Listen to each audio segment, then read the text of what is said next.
അവിടുത്തെ കൈവേലയെ പ്രസിദ്ധമാക്കുന്നു. പരമപിതാവിനെ നമുക്കിന്ന് പാടി സ്തുതിക്കാം. നമുക്ക് വേണ്ടി ജീവൻ നൽകി നമ്മെ സ്നേഹിച്ച, നമ്മുടെ പാപങ്ങളെ ക്ഷമിച്ചു തന്ന, രോഗങ്ങൾക്ക് സൗഖ്യം നൽകി തരുന്ന ആ കർത്താവിനെ നമുക്ക് പാടി സ്തുതിക്കാം. പാട്ടുപുസ്തകത്തിലെ 7-ാമത്തെ സ്തോത്രഗീതം നമുക്ക് പാടാം.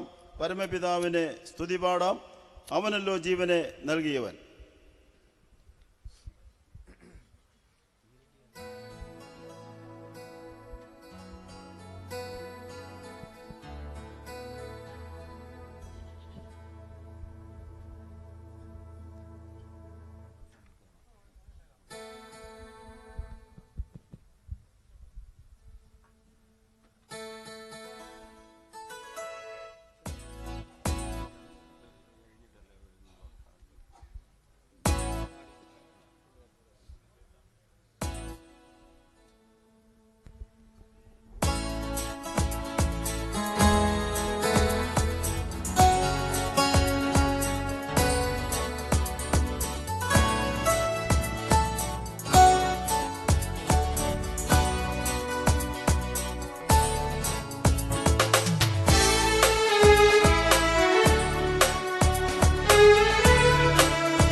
പരമപിതാവിനു സ്തുതി പാടാം, അവനല്ലോ ജീവനെ നൽകിയവൻ.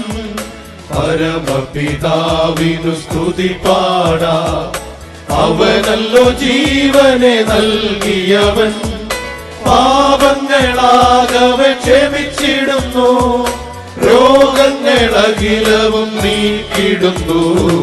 പരമപിതാവിനു സ്തുതി പാടാം, അവനല്ലോ ജീവനെ നൽകിയവൻ. അമ്മയെപ്പോലെന്നെ ഓമനിച്ചു, അപകടവേളയിൽ പാലിച്ചവൻ. അമ്മയെപ്പോലെന്നെ ഓമനിച്ചു, അപകടവേളയിൽ പാലിച്ചവൻ. ആഹാരപാനീയമേകിയവൻ, നിത്യമാം ജീവനെ നൽകിടുന്നു. പരമപിതാവിനു സ്തുതി പാടാം, അവനല്ലോ ജീവനെ നൽകിയവൻ.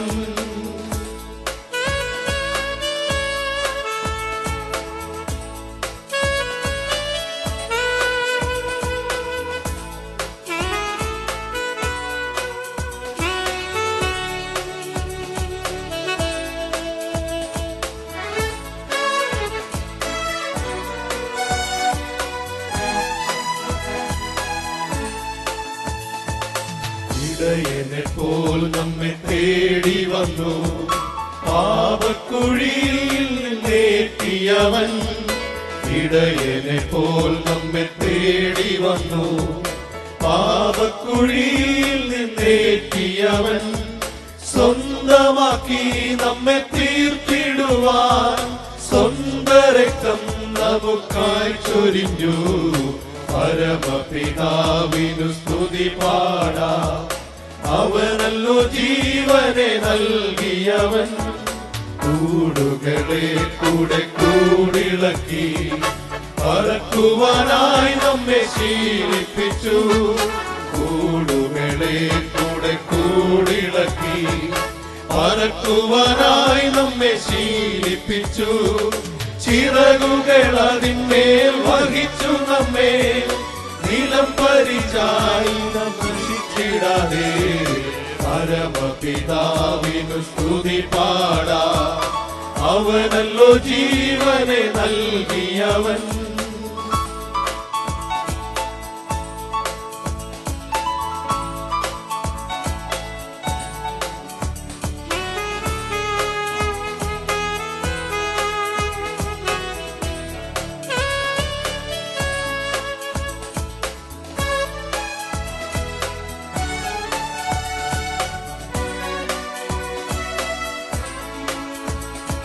സ്തോത്രം ചെയ്യാം ഹൃദയംഗമായി, കുമ്പിടാം അവൻ മുൻപിലാദരവായി. സ്തോത്രം ചെയ്യാം ഹൃദയംഗമായി, കുമ്പിടാം അവൻ മുൻപിലാദരമായി. ഹല്ലേലൂയ പാടാം മോദമോടെ, അവനല്ലോ നമ്മുടെ രക്ഷാകരൻ. പരമപിതാവിനു സ്തുതി പാടാം, അവനല്ലോ ജീവനെ നൽകിയവൻ. പരമപിതാവിനു സ്തുതി പാടാം, അവനല്ലോ ജീവനെ നൽകിയവൻ. പാപങ്ങളാകവെ ക്ഷമിച്ചിടുന്നു, രോഗങ്ങളഖിലവും നീക്കിടുന്നു.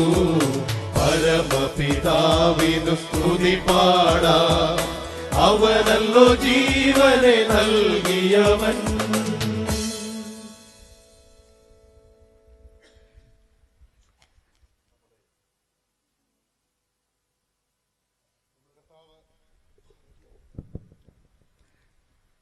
ഈ ലോക ജീവിതത്തിൽ രോഗങ്ങളും ദുഃഖങ്ങളും ഭാരങ്ങളും നിറഞ്ഞതാണ്. ഈ ജീവിതത്തിൽ ഓരോ ദിവസവും നമ്മുടെ പ്രാണനാഥനെ നോക്കി നാം കാത്തിരിക്കുകയാണ്. വല്ലഭനായിരിക്കുന്ന കർത്താവിൻ്റെ വരവ് ഏറ്റവും ആസന്നമായിരിക്കുന്ന ഈ നാളുകളിൽ ദൈവമക്കളായ നമ്മെ സംബന്ധിച്ചിടത്തോളം സന്തോഷത്തോടെ അവനെ എതിരേൽക്കുവാൻ ഒരുങ്ങേണ്ടത് ആവശ്യമാണ്. വല്ലഭനാം മശിഹ വരുമല്ലോ എന്ന് തുടങ്ങുന്ന ഗാനം പാഠപുസ്തകത്തിലെ 27ാമത്തെ ഗാനം നമുക്കെല്ലാവർക്കും ചേർന്ന് പാടാം.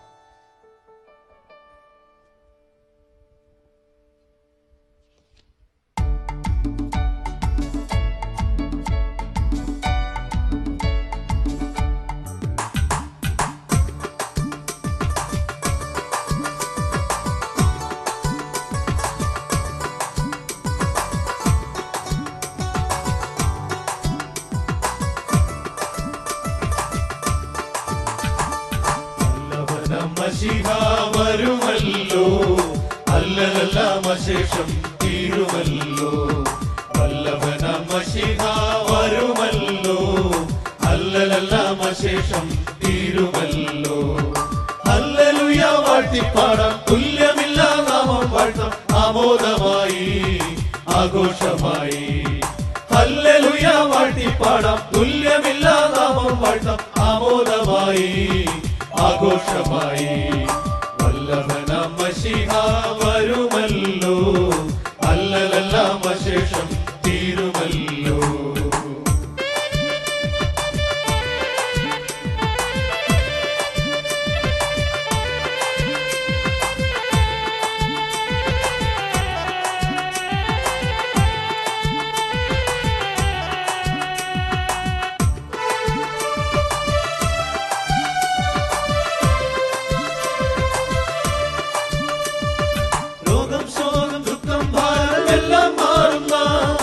നല്ല ദിനം നോക്കി നോക്കി വസിച്ചിടുന്നേ, അസയാൽ വസിച്ചിടുന്നേ.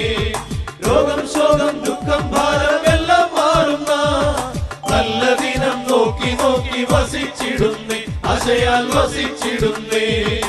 ഓരോ ദിനങ്ങളും കഴിഞ്ഞിടുമ്പോൾ കർത്തൻ വരുന്ന നാളതും അടുത്തിടുന്നേ. ഓരോ ദിനങ്ങളും കഴിഞ്ഞിടുമ്പോൾ കർത്തൻ വരുന്ന നാളതും അടുത്തിടുന്നേ. വല്ലഭന മശിഹ വരുമല്ലോ, അല്ലലെല്ലാം അശേഷം തീരുമല്ലോ. വല്ലഭന മശിഹ വരുമല്ലോ, അല്ലലെല്ലാം അശേഷം തീരുമല്ലോ.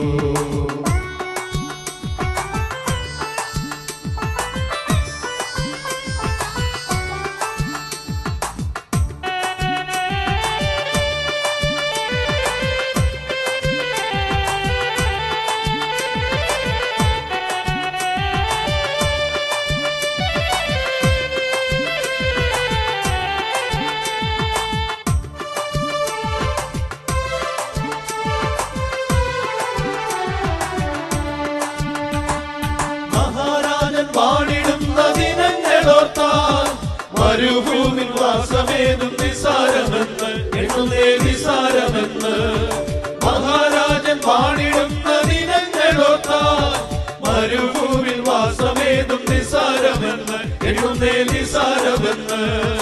ഈ ലോകത്തിൻ ചിന്താകുലം ലേശമില്ലാതെ പ്രത്യാശയാൽ ആനന്ദത്താൽ നിറഞ്ഞിടുന്നേ.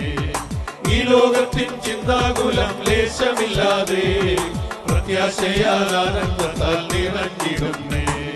വല്ലഭനാം മശീഹ വരുമല്ലോ, അല്ലലെല്ലാം അശേഷം തീരുമല്ലോ. വല്ലഭനാം മശീഹ വരുമല്ലോ, അല്ലലെല്ലാം അശേഷം തീരുമല്ലോ.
കേട്ടിടുമ്പോൾ നൊടിയിടെ ഞാനും പറക്കും.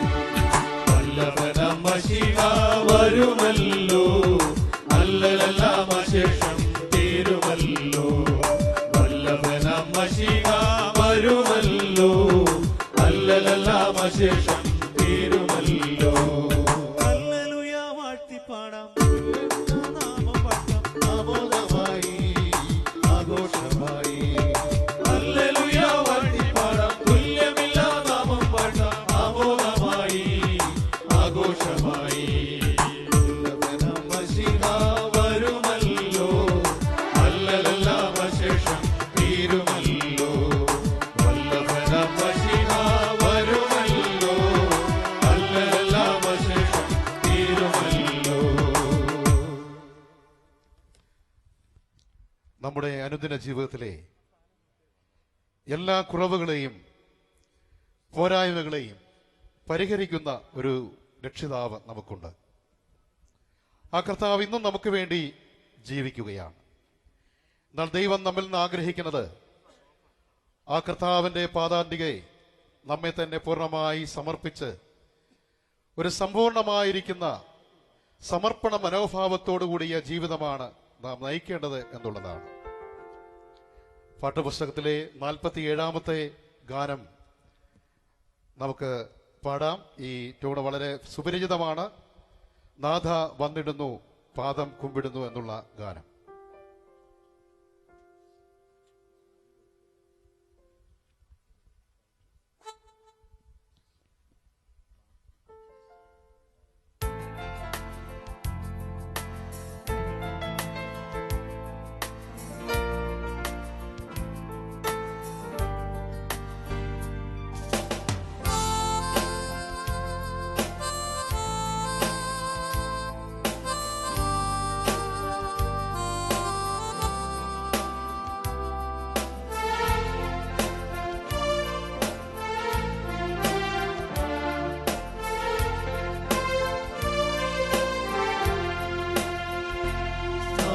വന്നിടുന്നു പാദം കുമ്പിടുന്നു, യാഗമായി എന്നെ തന്നിടുന്നു.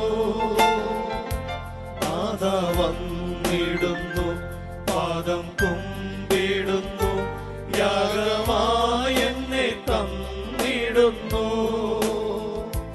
നിന്നെ ഞാൻ നാമിച്ചിടുന്നു, നാഥാ നീ എത്ര ഉന്നതനാ. നിന്നെ ഞാൻ നാമിച്ചിടുന്നു, നാഥാ നീ എത്ര ഉന്നതനാ.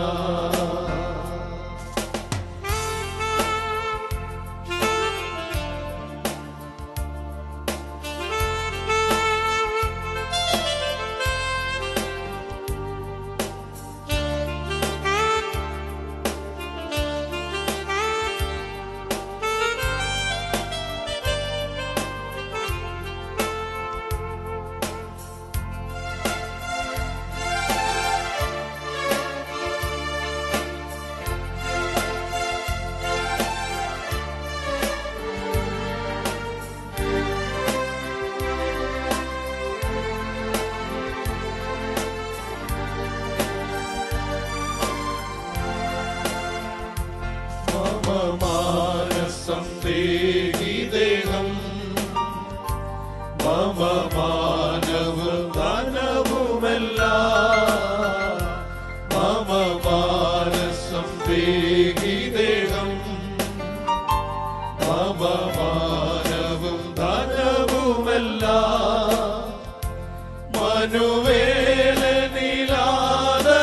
മനുവേലനിലാദരവായി മുഴുമനമോടേകുന്നു ഞാൻ മനുവേലനിലാദരവായി മുഴുമനമോടേകുന്നു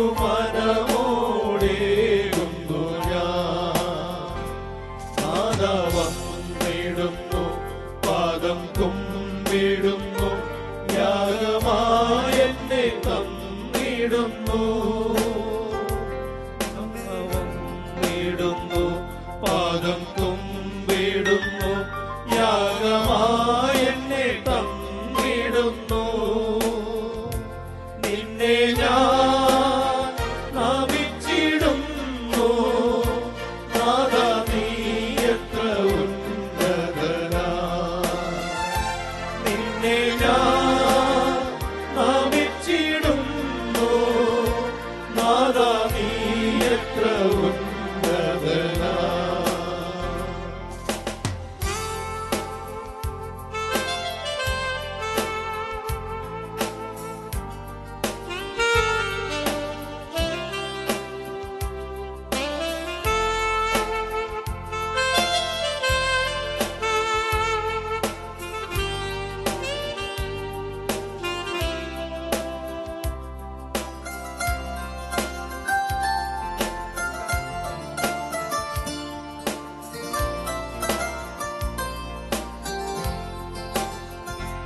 നാദാ തുറക്കൂ എന്നതരം നിറച്ചിടുക തിരുവചനം നാദാ തുറക്കൂ എന്നതരം നിറച്ചിടുക തിരുവചനം തിരുക്കരങ്ങളിലെടുക്ക എന്നെ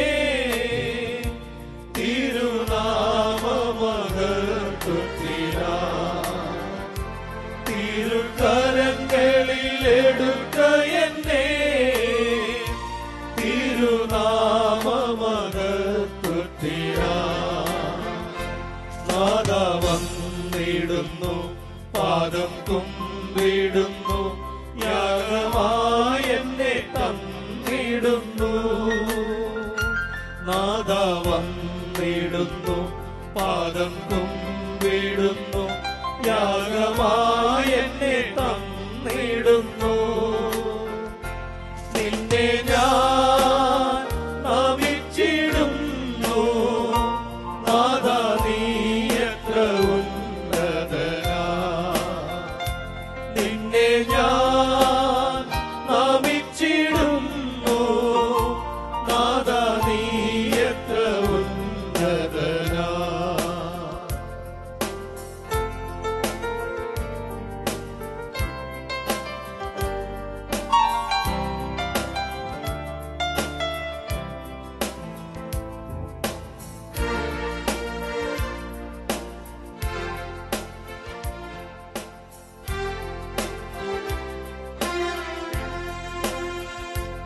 എന്റെ കുറവുകളോർത്തിടാതെ എന്റെ വീഴ്ചകൾ ഗണിച്ചിടാതെ എന്റെ കുറവുകളോർത്തിടാതെ എന്റെ വീഴ്ചകൾ ഗണിച്ചിടാതെ ഓരോ നേരവും കൃപ ചൊരിയൂ ദേവാ നിൻ നാമം ഘോഷിക്കുവാൻ ഓരോ നേരവും കൃപ ചൊരിയൂ ദേവാ നിൻ നാമം ഘോഷിക്കുവാൻ നാദാ വന്നിടുന്നു പാദം കുമ്പിടുന്നു യാഗമായെന്നെ തന്നിടുന്നു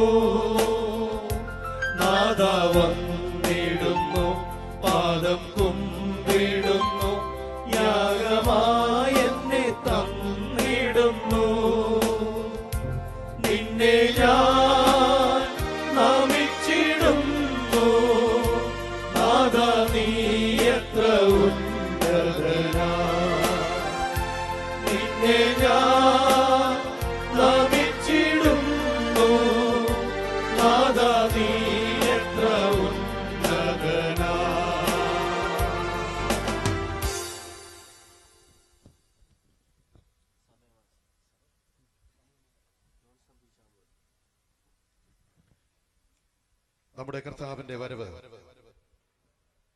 ആസന്നമായിരിക്കുകയാണ്. കാഹളം ധ്വനിക്കുവാൻ സമയമായിരിക്കും. ഭക്തരത്ത് ആകാശമണ്ഡലത്തിൽ ഒത്തുചേരുന്ന സമയം സമാഗതമായി. ഈ അർത്ഥം വരുന്ന ഒരു ഗാനം നമുക്ക് ശ്രവിക്കുക. ഒരു പുതിയ ഗാനമാണ്. പാഠപുസ്തകത്തിലെ 19ാമത്തെ ഗാനം. ആ ഗാനം നമുക്ക് ചേർന്ന് പാടാം.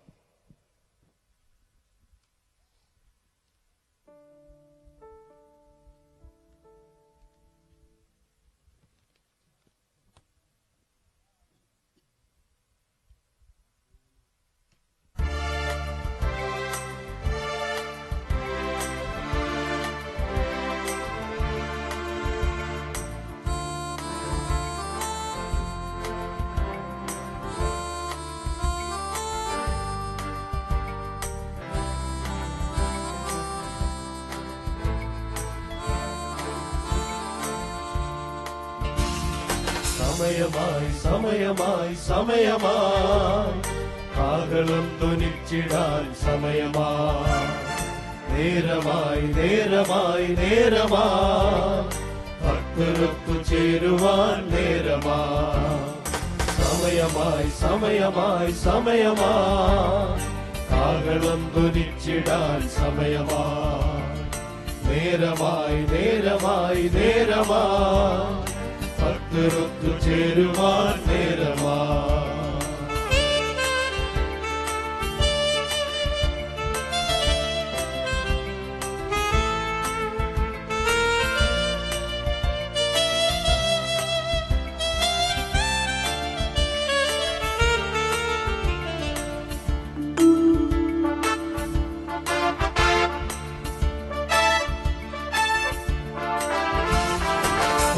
മൗനമാർന്നുറങ്ങും ഭക്തരും ജീവനാർന്നു മണ്ണിൽ വേവും നമ്മളും. മണ്ണിൽ മൗനമാർന്നുറങ്ങും ഭക്തരും ജീവനാർന്നു മണ്ണിൽ വേവും നമ്മളും. പ്രാവുപോൽ പറന്നുയർന്നു വാനത്തിൽ കാന്തനൊത്തു ചേരുവാൻ നേരമായി. പ്രാവുപോൽ പറന്നുയർന്നു വാനത്തിൽ കാന്തനൊത്തു ചേരുവാൻ നേരമായി. സമയമായി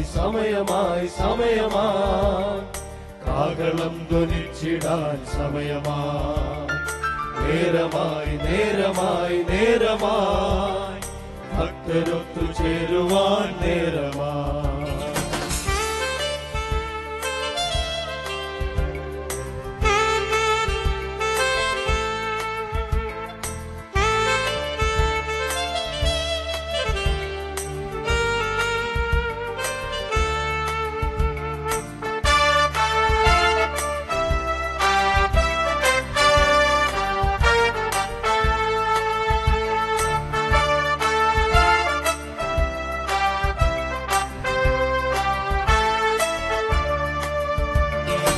ആശയോടെ കാത്തിരുന്ന കാന്തയും ആവലോടെ കാത്തിരുന്ന കാന്തയും. ആശയോടെ കാത്തിരുന്ന കാന്തനും ആവലോടെ കാത്തിരുന്ന കാന്തയും. മധ്യവാനിലൊത്തുചേരും ധന്യമാ നാളു വന്നടുത്തിടാൻ നേരമായി. മധ്യവാനിലൊത്തുചേരും ധന്യമാ നാളു വന്നടുത്തിടാൻ നേരമായി.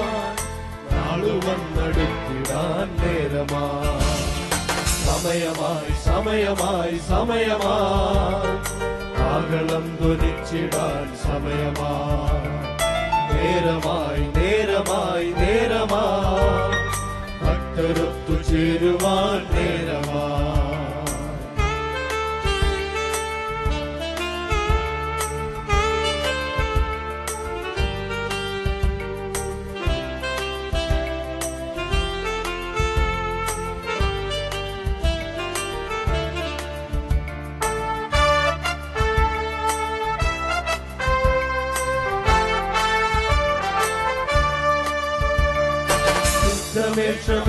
േവും കാന്തനും ശുഭ്രവസ്ത്രധാരിയായ കാന്തയും ശുദ്ധവേഷമായി മേവും കാന്തനും ശുഭ്രവസ്ത്രധാരിയായ കാന്തയും വിസ്തൃതമാം വേളി ചെയ്തു നിത്യമാ മണിയറയിൽ പോകുവാൻ നേരമാ വിസ്തൃതമാം വേളി ചെയ്തു നിത്യമാ മണിയറയിൽ പോകുവാൻ നേരമാ മണിയറയിൽ പോകുവാൻ നേരമാ സമയമായി സമയമായി സമയമായി ആകളം ധ്വനിച്ചിടാൻ സമയമായി നേരമായി നേരമായി നേരമായി ഭക്തരൊത്തു ചേരുവാൻ നേരമായി സമയമായി സമയമായി സമയമായി ആകളം ധ്വനിച്ചിടാൻ സമയമായി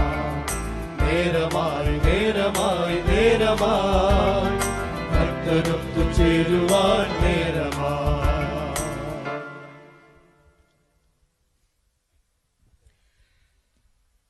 അനിഷ്ട സംഭവങ്ങളെ കൊണ്ട് നിറഞ്ഞ ഒരു ലോകത്തിലാണ് നാം ആയിരിക്കുന്നത്. വർത്തമാന പത്രങ്ങളിലൂടെയും വിവിധ മാധ്യമങ്ങളിലൂടെ കേൾക്കുന്ന വാർത്തകൾ, കാണുന്ന വാർത്തകൾ അത് നമ്മുടെ ജീവിതത്തെ വളരെ ചിന്തിപ്പിക്കുന്ന ഒന്ന് തന്നെയാണ്. ഇത് നാം കേൾക്കുമ്പോൾ ദൈവമക്കളായ നമ്മെ സംബന്ധിച്ചിടത്തോളം ഓർക്കേണ്ടത് നമുക്ക് ഒരു വലിയ അനുഗ്രഹത്തിന്റെ ദിവസം അടുത്തിരിക്കുന്നു എന്നുള്ളതാണ്. നമ്മുടെ കർത്താവിന്റെ സന്നിധിയിലേക്ക് എത്തി അവിടെ നാം യുഗായുഗങ്ങൾ വാഴുന്നതായ ഒരു സുദിനം അടുത്തിരിക്കുന്നു. അതുകൊണ്ട് ദൈവം വിളിച്ചവരെ ഉണരുക, നമ്മുടെ കർത്താവ് വരുവാൻ അടുത്തിരിക്കുന്നു എന്നർത്ഥം വരുന്ന ഒരു ഗാനം നമുക്ക് ചേർന്ന് പാടാം. ഈ ഗാനം വളരെ സുപരിചിതമാണ്. കർത്താവിന്റെ ദാസൻ ടി കെ സാമുവൽ സാർ എഴുതിയ ഗാനമാണ്. പാഠപുസ്തകത്തിലെ 29ാമത്തെ ഗാനം, ദൈവം വിളിച്ചവരെ എന്ന് തുടങ്ങുന്നത്.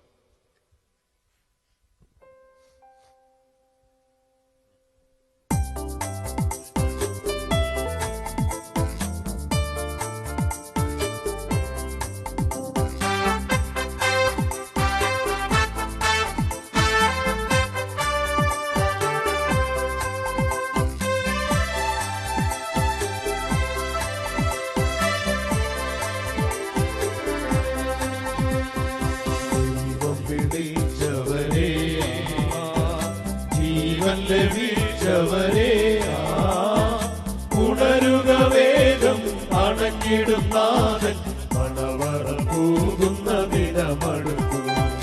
ഉണരുക വേഗം അണഞ്ഞിടും നാഥൻ മണവറ പോകുന്ന ദിനമടുത്തു.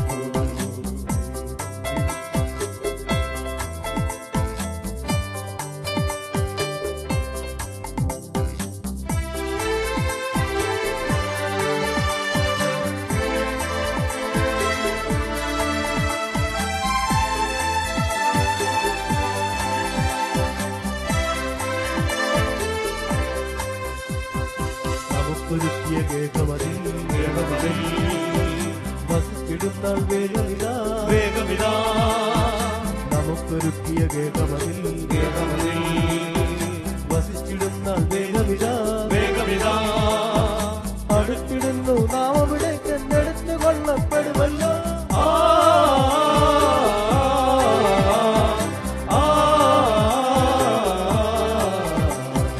ദൈവം വിളിച്ചവരെ ജീവൻ ലഭിച്ചവരെ ഉണരുക വേഗം അണഞ്ഞിടും നാഥൻ മണവറ പോകുന്ന ദിനമടുത്തു. ഉണരുക വേഗം അണഞ്ഞിടും നാഥൻ മണവറ പോകുന്ന ദിനമടുത്തു.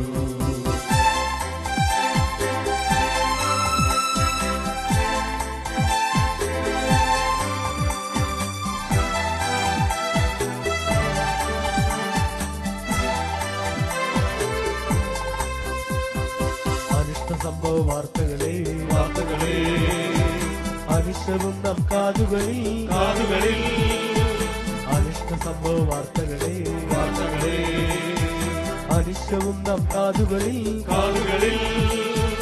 ശ്രമിച്ചിടുന്നത് തിരുവചനത്തിൽ നിവർത്തിയാണെന്നോർത്തിടുക.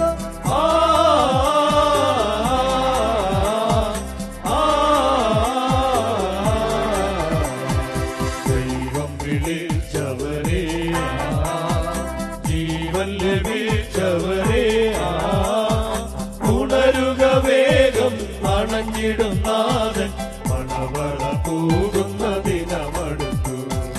ഉണരുക വേഗം, അണഞ്ഞിടും നാഥൻ മണവറ പോകുന്ന ദിനമടുത്തു.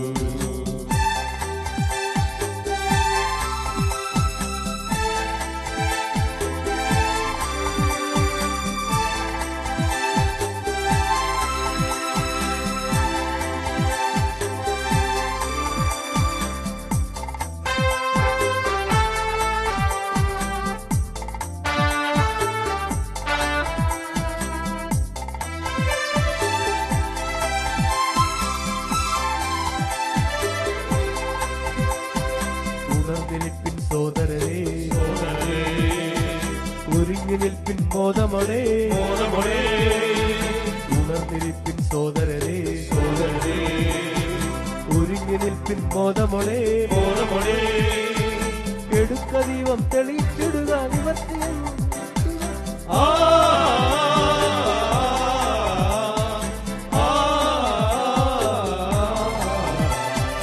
ദൈവം വിളിച്ചവരെ, ജീവൻ ലഭിച്ചവരെ, ഉണരുക വേഗം, അണഞ്ഞിടും നാഥൻ മണവറ പോകുന്ന ദിനമടുത്തു. ഉണരുക വേഗം, അണഞ്ഞിടും നാഥൻ മണവറ പോകുന്ന ദിനമടുത്തു.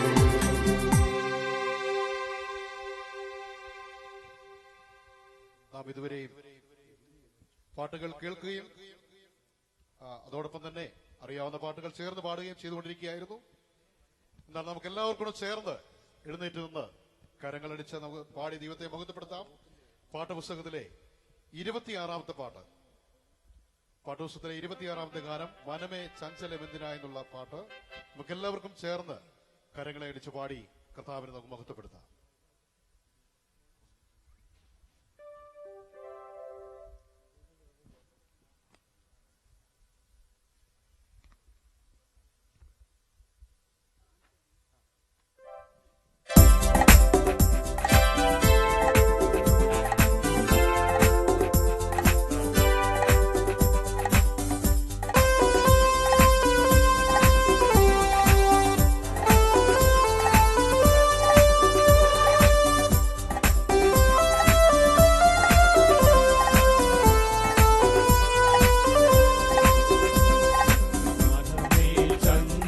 ചഞ്ചലമെന്തിനാ, കരുതാൻ വല്ലഭനില്ലയോ ജയവീരനാ. മനമേ ചഞ്ചലമെന്തിനാ, നാളെ നിലച്ചു നടുങ്ങേണ്ട, ദുഃഖവേളകൾ വരുമെന്നു കലങ്ങേണ്ട. നാളെ നിലച്ചു നടുങ്ങേണ്ട, ദുഃഖവേളകൾ വരുമെന്നു കലങ്ങേണ്ട. കാലമെല്ലാമുള്ള മനുവേലൻ കരുതാതെ കൈവിടുമോ? കാലമെല്ലാമുള്ള മനുവേലൻ കരുതാതെ കൈവിടുമോ?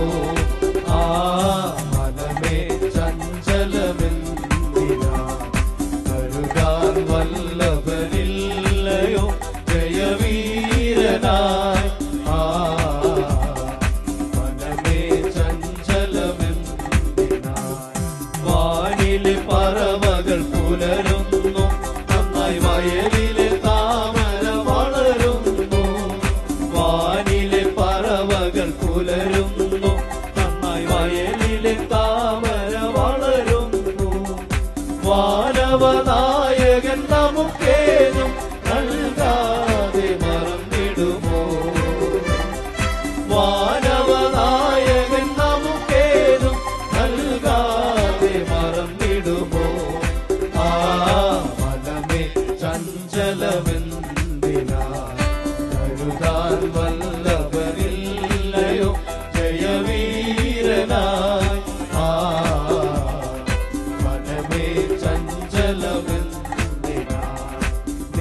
പിൻവഴി ദേവനെ വരവേൽപ്പിക്കുക നിർണയം അവനതു നിറവേറ്റും പിൻവഴി ദേവനെ വരവേൽപ്പിക്കുക നിർണയം അവനതു നിറവേറ്റും ഭാരമേ ഹോമയിൽ വെച്ചിടുകിൽ താൻ തോറും പുലർത്തുമവൻ ഭാരമേ ഹോമയിൽ വെച്ചിടുകിൽ താൻ തോറും പുലർത്തുമവൻ ആ മനമേ ചഞ്ചലമെന്തിനാ കരുവാൻ വല്ലവനില്ലയോ ജയവീരനായി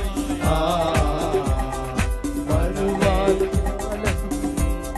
ല്ലോ അവനൊരുക്കിയ വീട്ടിൽ നാം ചേർന്നിടുവാൻ വരുവാൻ കാലമടുത്തല്ലോ അവനൊരുക്കിയ വീട്ടിൽ നാം ചേർന്നിടുവാൻ ഒരു നാളും ഇനി പിരിയാതെ വരുവും ഒരു നാളും ഇനി പിരിയാതെ വരുവും മനമേ ചഞ്ചലമെന്തിനാ കരുവാൻ വല്ല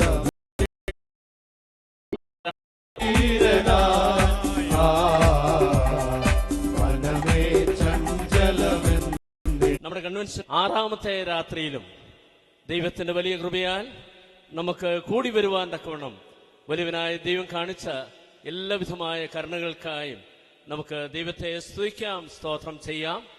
കഴിഞ്ഞ 5 രാത്രികളിലും പകലുകളിലും ദൈവത്തിന്റെ മാറ്റമില്ലാത്ത വചനം ശ്രവിക്കുവാൻ നമുക്ക് ഈ വർഷവും സാധിച്ചു. ദൈവം നമ്മോട് കാണിച്ച വലിയ കരുണയായിരുന്നു അത് എന്നുള്ളത് ഓർക്കുവാനായിട്ട് കഴിയുമല്ലോ. ഇന്ന് രാത്രിയിലും എല്ലാ ക്ഷേമത്തോടും സന്തോഷത്തോടും സമാധാനത്തോടും കൂടെ ദേശത്തിന്റെ വിവിധ ഭാഗങ്ങളിൽ നിന്നായി പ്രിയപ്പെട്ടവരായ സഹോദരി സഹോദരന്മാർക്കും കുഞ്ഞുങ്ങൾക്കും കടന്നു വരുവാൻ ഇടയായതിൽ നമുക്ക് അത്യധികമായി ദൈവത്തെ സ്തുതിക്കാം, സ്തോത്രം ചെയ്യാം. അനുഗ്രഹീതമായ ഗാനങ്ങൾ പാടി നമുക്ക് ദൈവത്തെ മഹത്വപ്പെടുത്തുവാനായിട്ട് ഇടയായല്ലോ. തുടർന്ന് നമുക്ക് ദൈവസന്നിധിയിലായിരിക്കാം. ഇന്ന് രാത്രിയിലും ദൈവവചനം വളരെയധികം സ്പഷ്ടമായി ശക്തമായി നമ്മോട് സംസാരിക്കേണ്ടതിനു വേണ്ടി നമുക്ക് വളരെയധികം പ്രാർത്ഥനയോടുകൂടെ ഇരിക്കേണ്ടത് ആവശ്യമാണ്. ദൈവം നമ്മെ ഏവരെയും സഹായിക്കുകയും അനുഗ്രഹിക്കുകയും ചെയ്യട്ടെ.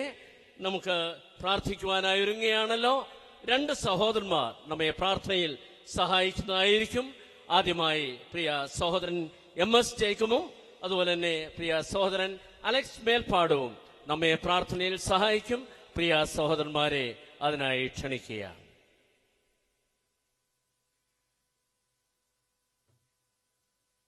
നമുക്ക് പ്രാർത്ഥിക്കാം. കരുണയിൽ സമ്പൂർണനായ ഞങ്ങളുടെ സ്വർഗീയ പിതാവായ ദൈവമേ, ഇങ്ങനെ ഒരു അനുഗ്രഹിക്കപ്പെട്ട ആ സമയം ഞങ്ങൾക്ക് നൽകിയതിൽ ഞങ്ങൾ അങ്ങയെ സ്തുതിക്കുകയും മഹത്വപ്പെടുത്തുകയും ചെയ്യുന്നു. ഈ കഴിഞ്ഞ ദിവസങ്ങളിലൊക്കെയും അങ്ങയുടെ ദിവ്യമായ വചനം അങ്ങയുടെ ദാസന്മാരിൽ കൂടി വന്ന ജനത്തോടും ലൗഡ് സ്പീക്കറിന്റെ സഹായത്താൽ വിവിധ സ്ഥാനങ്ങളിൽ ഭവനങ്ങളിലായിരിക്കുന്ന പ്രിയപ്പെട്ടവരോടും അറിയിക്കുവാൻ ആവശ്യമായ ദൈവകൃപയോടും നൽകിയതോർത്ത് ഞങ്ങൾ അങ്ങയെ സ്തുതിക്കുകയും മഹത്വപ്പെടുത്തുകയും ചെയ്യുന്നു. കഴിഞ്ഞ നാളുകളിലൊക്കെയും അങ്ങയുടെ ദാസന്മാരിൽ അങ്ങയുടെ ദിവ്യമായ വചനം കേൾക്കുവാനും കേൾപ്പിക്കുവാനും അവിടുന്ന് സാവകാശം നൽകി തന്ന കൃപയെ ഓർത്ത് ഞങ്ങളങ്ങയെ സ്തുതിക്കുകയും മഹത്വപ്പെടുത്തുകയും ചെയ്യുന്നു. പ്രിയ സഹോദരി സഹോദരന്മാർക്ക് എല്ലാവിധ ക്ഷേമവും നൽകി ഈ സ്ഥലത്തേക്ക് കൂട്ടിവരുത്തിയിൽ ഞങ്ങളങ്ങയെ സ്തുതിക്കുന്നു, മഹത്വപ്പെടുത്തുന്നു. അങ്ങയുടെ ദാസന്മാർ അങ്ങയുടെ കുഴലുകളായി മാത്രം നിന്നുകൊണ്ട് അങ്ങയുടെ വചനം അറിയിക്കുമ്പോൾ പരിശുദ്ധാത്മാവാൻ ദൈവമേ ഞങ്ങളുടെ എല്ലാവരുടെയും ഹൃദയങ്ങളോട് അവിടുന്ന് വാദിച്ചുകൊണ്ടിരിക്കണമേ എന്ന് ഞങ്ങൾ അങ്ങയോട് പ്രാർത്ഥിക്കുന്നു.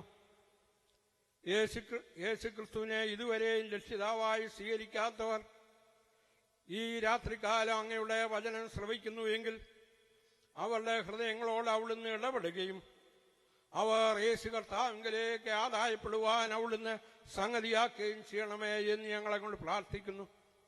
പിന്മാറ്റക്കാർ തിരിച്ചു വരുവാൻ, വിശ്വാസികൾ ഉത്തേജനം പ്രാപിക്കുവാൻ ആവശ്യമായ ദൈവിക ആലോചന ഈ രാത്രികാലവും അങ്ങയുടെ ദാസന്മാർക്ക് അവിടുന്ന് നൽകണമേ എന്ന് ഞങ്ങളങ്ങോട്ട് പ്രാർത്ഥിക്കുന്നു. പരിശുദ്ധാത്മാവാൻ ദൈവമേ, അവിടുന്ന് ഞങ്ങളുടെ എല്ലാവരുടെയും ഹൃദയങ്ങളോടെ വാദിച്ചുകൊണ്ടിരിക്കുകയും ഞങ്ങളെല്ലാവരും അങ്ങയിൽ സംതൃപ്തരായി അങ്ങയിൽ നിന്ന് അനുഗ്രഹങ്ങൾ പ്രാപിച്ച് ഇവിടെ നിന്ന് കടന്നു പോകുവാൻ അവിടുന്ന് സഹായിക്കുകയും ചെയ്യണമേ. നാമം ഞങ്ങളിലൂടെ മഹത്വപ്പെടുവാൻ, ഞങ്ങളെല്ലാവരും അനുഗ്രഹിക്കപ്പെടുവാൻ ആവശ്യമായ ദൈവകൃപ നൽകണമേ. എല്ലാം കർത്താവായ യേശു ക്രിസ്തുവിന്റെ ധന്യനാമത്തിൽ ചോദിക്കിയാൽ പിതാവേ കേൾക്കണമേ. ആമേൻ. വീണ്ടും നമുക്ക് പ്രാർത്ഥിക്കാം. പരിശുദ്ധനായ ദൈവമേ, സ്വർഗീയ പിതാവേ, ഈ മനോഹരമായ സമയത്തിനായി ഞങ്ങൾ നന്ദിയോടെ നിന്നെ സ്തുതിക്കുന്നു. കഴിഞ്ഞ ദിവസങ്ങളിലൊക്കെയും ഈ സ്ഥലത്ത് ദൈവത്തിന്റെ വചനം, മാറ്റമില്ലാത്ത വചനം അറിയിപ്പാനായി ഞങ്ങളെ നീ ഇടയാക്കിയതിനായി സ്തോത്രം ചെയ്യുന്നു.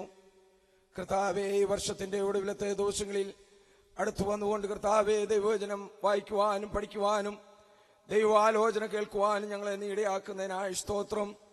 മനോഹരമായ ഗാനങ്ങൾ പാടുവാനും അതിൽ സന്തോഷിപ്പാനും ഞങ്ങളെ നീ അനുവദിച്ചതിനായി നന്ദി പറയുന്നു.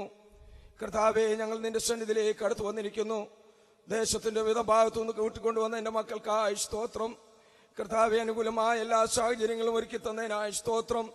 ഈ വർഷവും ഈ വിധത്തില് ഞങ്ങൾക്ക് ഒരുമിച്ച് കൂടി ദൈവവചനത്തിൽ നിന്ന് കേൾക്കുവാൻ ഇടയാക്കുന്നതിനായി സ്തോത്രം. ഇന്ന് പകലിൽ നടന്ന എല്ലാ ശുശ്രൂഷയിലും നിന്റെ പ്രത്യേകമായ കൃപയുണ്ടായിരുന്നതിനായി നന്ദി പറയുന്നു. എല്ലാ സംവിധാനങ്ങളെയും നീ നിയന്ത്രിച്ചു കൊണ്ടിരിക്കുന്നതിനായി സ്തോത്രം. ഇന്ന് രാത്രി ദൈവവചനത്തിന്റെ കീഴിൽ ഞങ്ങൾ ഇരിക്കുകയാണ്. നിന്റെ ദാസന്മാരെ നീ സഹായിക്കണമേ. മാറ്റമില്ലാത്ത ദൈവവചനം ഞങ്ങളോട് സംസാരിക്കണമേ എന്നുള്ള പ്രാർത്ഥനയോടുകൂടി ഞങ്ങൾ ഓരോരുത്തരും ഇരിപ്പാനിടയാക്കണമേ എന്ന് പ്രാർത്ഥിക്കുന്നു. പന്തലിന്റെ കീഴിലും പരിസരങ്ങളുമായി ഞങ്ങളെ കേൾക്കുന്ന പ്രിയപ്പെട്ടവരെ, കർത്താവിനെ അറിയാത്തവരാരെങ്കിലും ഉണ്ടെങ്കിൽ ഇന്ന് രാത്രി കർത്താവിന്റെ വചനം കേട്ട് കർത്താവിനെ അറിയുവാനും പാപവഴികളിൽ നിന്ന് കർത്താവെ മാറി ജീവിപ്പാനും ഇടയാക്കണമേ എന്ന് പ്രാർത്ഥിക്കുന്നു. എല്ലാവിധ ക്രമീകരണങ്ങൾക്കായി സ്തോത്രം. ദൈവജനത്തെ കൂട്ടിവരുത്തിയതിനായി സ്തോത്രം. ദൈവസഭകളെ ഓർത്ത് പ്രാർത്ഥിക്കുന്നു. കർത്താവേ, ഈ നാളുകളിൽ ഉണർവോടും വളരെ ശക്തിയോടും കൂടെ ദൈവത്തിന്റെ മാറ്റമില്ലാത്ത വചനത്തിന്റെ അടിസ്ഥാനത്തിൽ ഉപദേശ വിഷയങ്ങളിൽ ഉറച്ചു നിന്നുകൊണ്ട് കർത്താവിന് വേണ്ടി ജീവിപ്പാൻ ഞങ്ങളെ നീ ഇടയാക്കണമേ എന്ന് പ്രാർത്ഥിക്കുന്നു.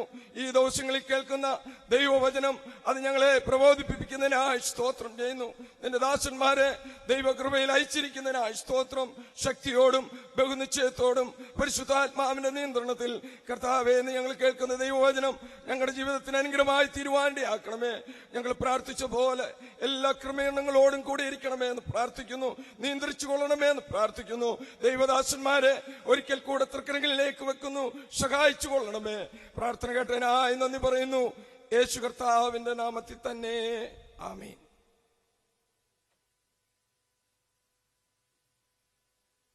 കഴിഞ്ഞ രാത്രികളിലെ പോലെ ഇന്ന് രാത്രിയും രണ്ട് കർത്താവിന്റെ വലിയൊരു ദാസന്മാർ ദൈവവചനത്തിൽ നിന്ന് നമ്മോട് സംസാരിക്കുന്നതായിരിക്കും. ആദ്യമായി ബ്രദർ ജോൺ കുര്യൻ ദൈവവചനത്തിൽ നിന്ന് സംസാരിക്കുവാനായി ദൈവം അവസരമൊരുക്കിയിരിക്കുകയാണ്.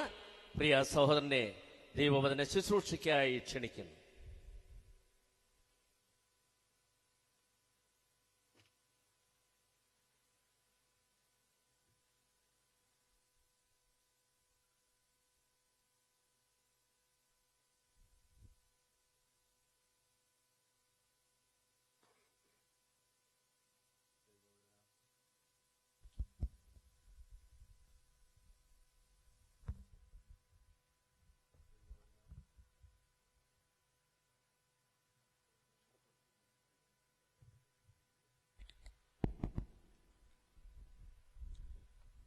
ദൈവവചന കേൾവിക്കായി കൂടി വന്നിരിക്കുന്ന എല്ലാ സഹോദരി സഹോദരന്മാർക്കും കർത്താവായ യേശുക്രിസ്തുവിന്റെ നാമത്തിൽ സ്നേഹവന്ദനവും സ്വാഗതവും പ്രാരംഭമായി അറിയിക്കുന്നു.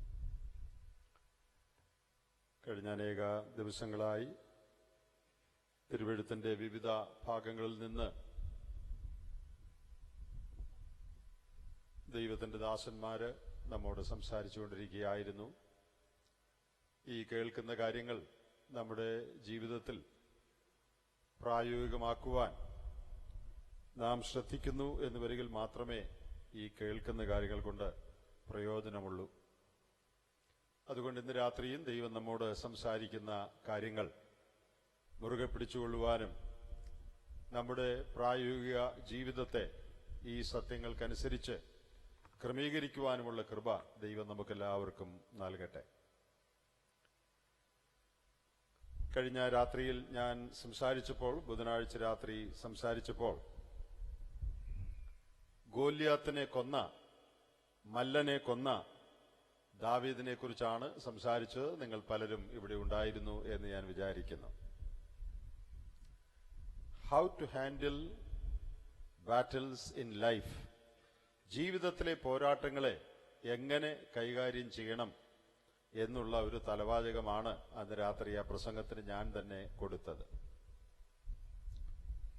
ഇന്ന് രാത്രി ദാവീദിന്റെ ജീവിതത്തിൽ നിന്ന് തന്നെയാണ് ഞാൻ വീണ്ടും സംസാരിക്കാൻ ആഗ്രഹിക്കുന്നത്. എന്നാൽ ഇന്ന് ദാവീദിനെ കൊന്ന ഗോല്യാത്തിനെ കുറിച്ചാണ് നിങ്ങളോട് സംസാരിക്കാൻ ഞാൻ ആഗ്രഹിക്കുന്നത്. ബുധനാഴ്ച നാം ചിന്തിച്ചത് David who slew or who killed the giant, and tonight we are going to talk about the giant who killed David. നിങ്ങൾ പറഞ്ഞേക്ക്, ഞങ്ങളുടെ വേദപുസ്തകത്തിൽ അങ്ങനെ ഇല്ലല്ലോ, ഇത് ഏത് ബൈബിളാണാവോ? ദാവീദിനെ കൊന്ന ആ ഗോല്യാത്ത്, അങ്ങനെ ഒരു കാര്യമില്ലല്ലോ. ഗോല്യാത്തിനെ കൊന്ന ദാവീദ് വേദപുസ്തകത്തിലുണ്ട്, എന്നാൽ ഈ ദാവീദിനെ കൊന്ന മല്ലൻ, അങ്ങനെ ഒരു മല്ലൻ വേദപുസ്തകത്തിൽ ഇല്ലല്ലോ എന്നൊരു പക്ഷേ നിങ്ങൾ പറഞ്ഞേക്കും. എന്റെ പ്രിയപ്പെട്ടവരെ, അങ്ങനെ ഒരു മല്ലനുണ്ട്. നിങ്ങളുടെ കയ്യിലിരിക്കുന്ന വേദപുസ്തകം തന്നെയാണ് എന്റെ കയ്യിലും ഇരിക്കുന്നത്. ദാവീദിനെ കൊന്ന മല്ലനെ കുറിച്ച് 2 ശമൂവേൽ 11-ാം അധ്യായത്തിൽ നാം വായിക്കുന്നുണ്ട്. 1 ശമൂവേൽ 17-ാം അധ്യായത്തിൽ നാം വായിച്ച ആ മല്ലൻ വെളിയിലുള്ള ഒരു മല്ലനായിരുന്നു. ഹി വാസ് എൻ എക്സ്റ്റേണൽ ഫോ, എക്സ്റ്റേണൽ എനിമി. ദാവീദിന് വെളിയിലുണ്ടായിരുന്ന ഒരു മല്ലനായിരുന്നു. എന്നാൽ ഇന്ന് രാത്രി ദാവീദിനെ കൊന്ന മല്ലനെ കുറിച്ച് നാം സംസാരിക്കുമ്പോൾ ഹി ഈസ് an ഇന്റേണൽ ഫോ. അവൻ ദാവീദിന്റെ ഹൃദയത്തിൽ തന്നെ വസിക്കുന്ന ഒരു ശത്രുവാണ്. 2 ശമൂവേൽ 11-ാം അധ്യായത്തിന്റെ 26-ഉം 27-ഉം വാക്യങ്ങൾ നമുക്ക് പ്രാരംഭമായിട്ട് വായിച്ചു കേൾക്കാം. 2 Samuel chapter 11 verses 26 and 27. ഊര്യാവിന്റെ ഭാര്യ തന്റെ ഭർത്താവായ ഊര്യാവ് മരിച്ചുപോയി എന്ന് കേട്ടപ്പോൾ ഭർത്താവിനെ കുറിച്ച് വിലപിച്ചു. വിലാപകാലം കഴിഞ്ഞ ശേഷം ദാവീദ് ആളയച്ച് അവളെ അരമനയിൽ വരുത്തി. അവൾ അവന്റെ ഭാര്യയായി. അവനൊരു മകനെ പ്രസവിച്ചു. എന്നാൽ ദാവീദ് ചെയ്തത് യഹോവയ്ക്ക് അനിഷ്ടമായിരുന്നു. ദാവീദിനെ കൊന്ന മല്ലൻ ആരാണ് എന്ന് എല്ലാവർക്കും മനസ്സിലായി എന്ന് ഞാൻ വിചാരിക്കുന്നു. ദാവീദിനെ കൊന്ന മല്ലൻ വെളിയിലുള്ള പുറമേയുള്ള ഒരു മല്ലനല്ല, ദാവീദിന്റെ തന്നെ ജഡത്തിൽ വസിക്കുന്ന പാപമാണ് ദാവീദിനെ കൊന്ന മല്ലൻ. നിങ്ങൾ ദാവീദിന്റെ ചരിത്രം പഠിച്ചു നോക്കുമ്പോൾ ഈ സന്ദർഭം വരെ, അതായത് 2 ശമൂവേൽ 11 വരെ കാര്യമായ യാതൊരു പരാജയവും ദാവീദിനുണ്ടായിട്ടില്ല. അവൻ പോയിടത്തൊക്കെയും ദൈവം അവന് ജയം നൽകി. ഏതെല്ലാം കാര്യങ്ങൾ അവൻ ഇടപെട്ടോ, ഗോല്യാത്തിനെ കൊന്നത് മുതൽ ഈ പോയിന്റ് വരെ, ഈ സമയം വരെ, ഈ കാലഘട്ടം വരെ അവൻ ചെന്നിടത്തൊക്കെയും യഹോവ അവന് ജയം നൽകി, അവന് വലിയ വിജയം നൽകി. അങ്ങനെ വിജയശ്രീ ലാളിതനായി ജൈത്രയാത്ര തുടരുന്ന ദാവീദ്. എന്നാൽ 2 ശമൂവേൽ 11-ാം അധ്യായത്തിൽ വരുമ്പോൾ ആ ദാവീദ് തന്റെ ഉള്ളിൽ തന്നെ ഉള്ള ഒരു ശത്രു വഴി ഏറ്റവും ദയനീയമായി പരാജയപ്പെടുന്നത് നമുക്ക് കാണാനായിട്ട് കഴിയും. ആദ്യത്തെ കഴിഞ്ഞ രാത്രിയിൽ how to handle battles in life, ജീവിതത്തിലെ പോരാട്ടങ്ങളെ എങ്ങനെ നേരിടണമെന്നാണ് നാം ചിന്തിച്ചതെങ്കിൽ ഇന്ന് രാത്രി നാം ചിന്തിക്കുന്നത് how to handle temptations in life, ജീവിതത്തിലെ പരീക്ഷകളെ എങ്ങനെ നേരിടണം, പ്രലോഭനങ്ങളെ എങ്ങനെ നേരിടണം, പ്രലോഭനങ്ങൾ കൊണ്ട് എന്താണ് നമുക്ക് സംഭവിക്കുന്നത്, പ്രലോഭനങ്ങളിൽ അകപ്പെട്ടു പോയാലുള്ള കുഴപ്പം എന്താണ്, ഈ കാര്യങ്ങൾ ഇന്ന് രാത്രി പറയാനാണ് ഞാൻ കർത്താവിൽ ആഗ്രഹിക്കുന്നത്.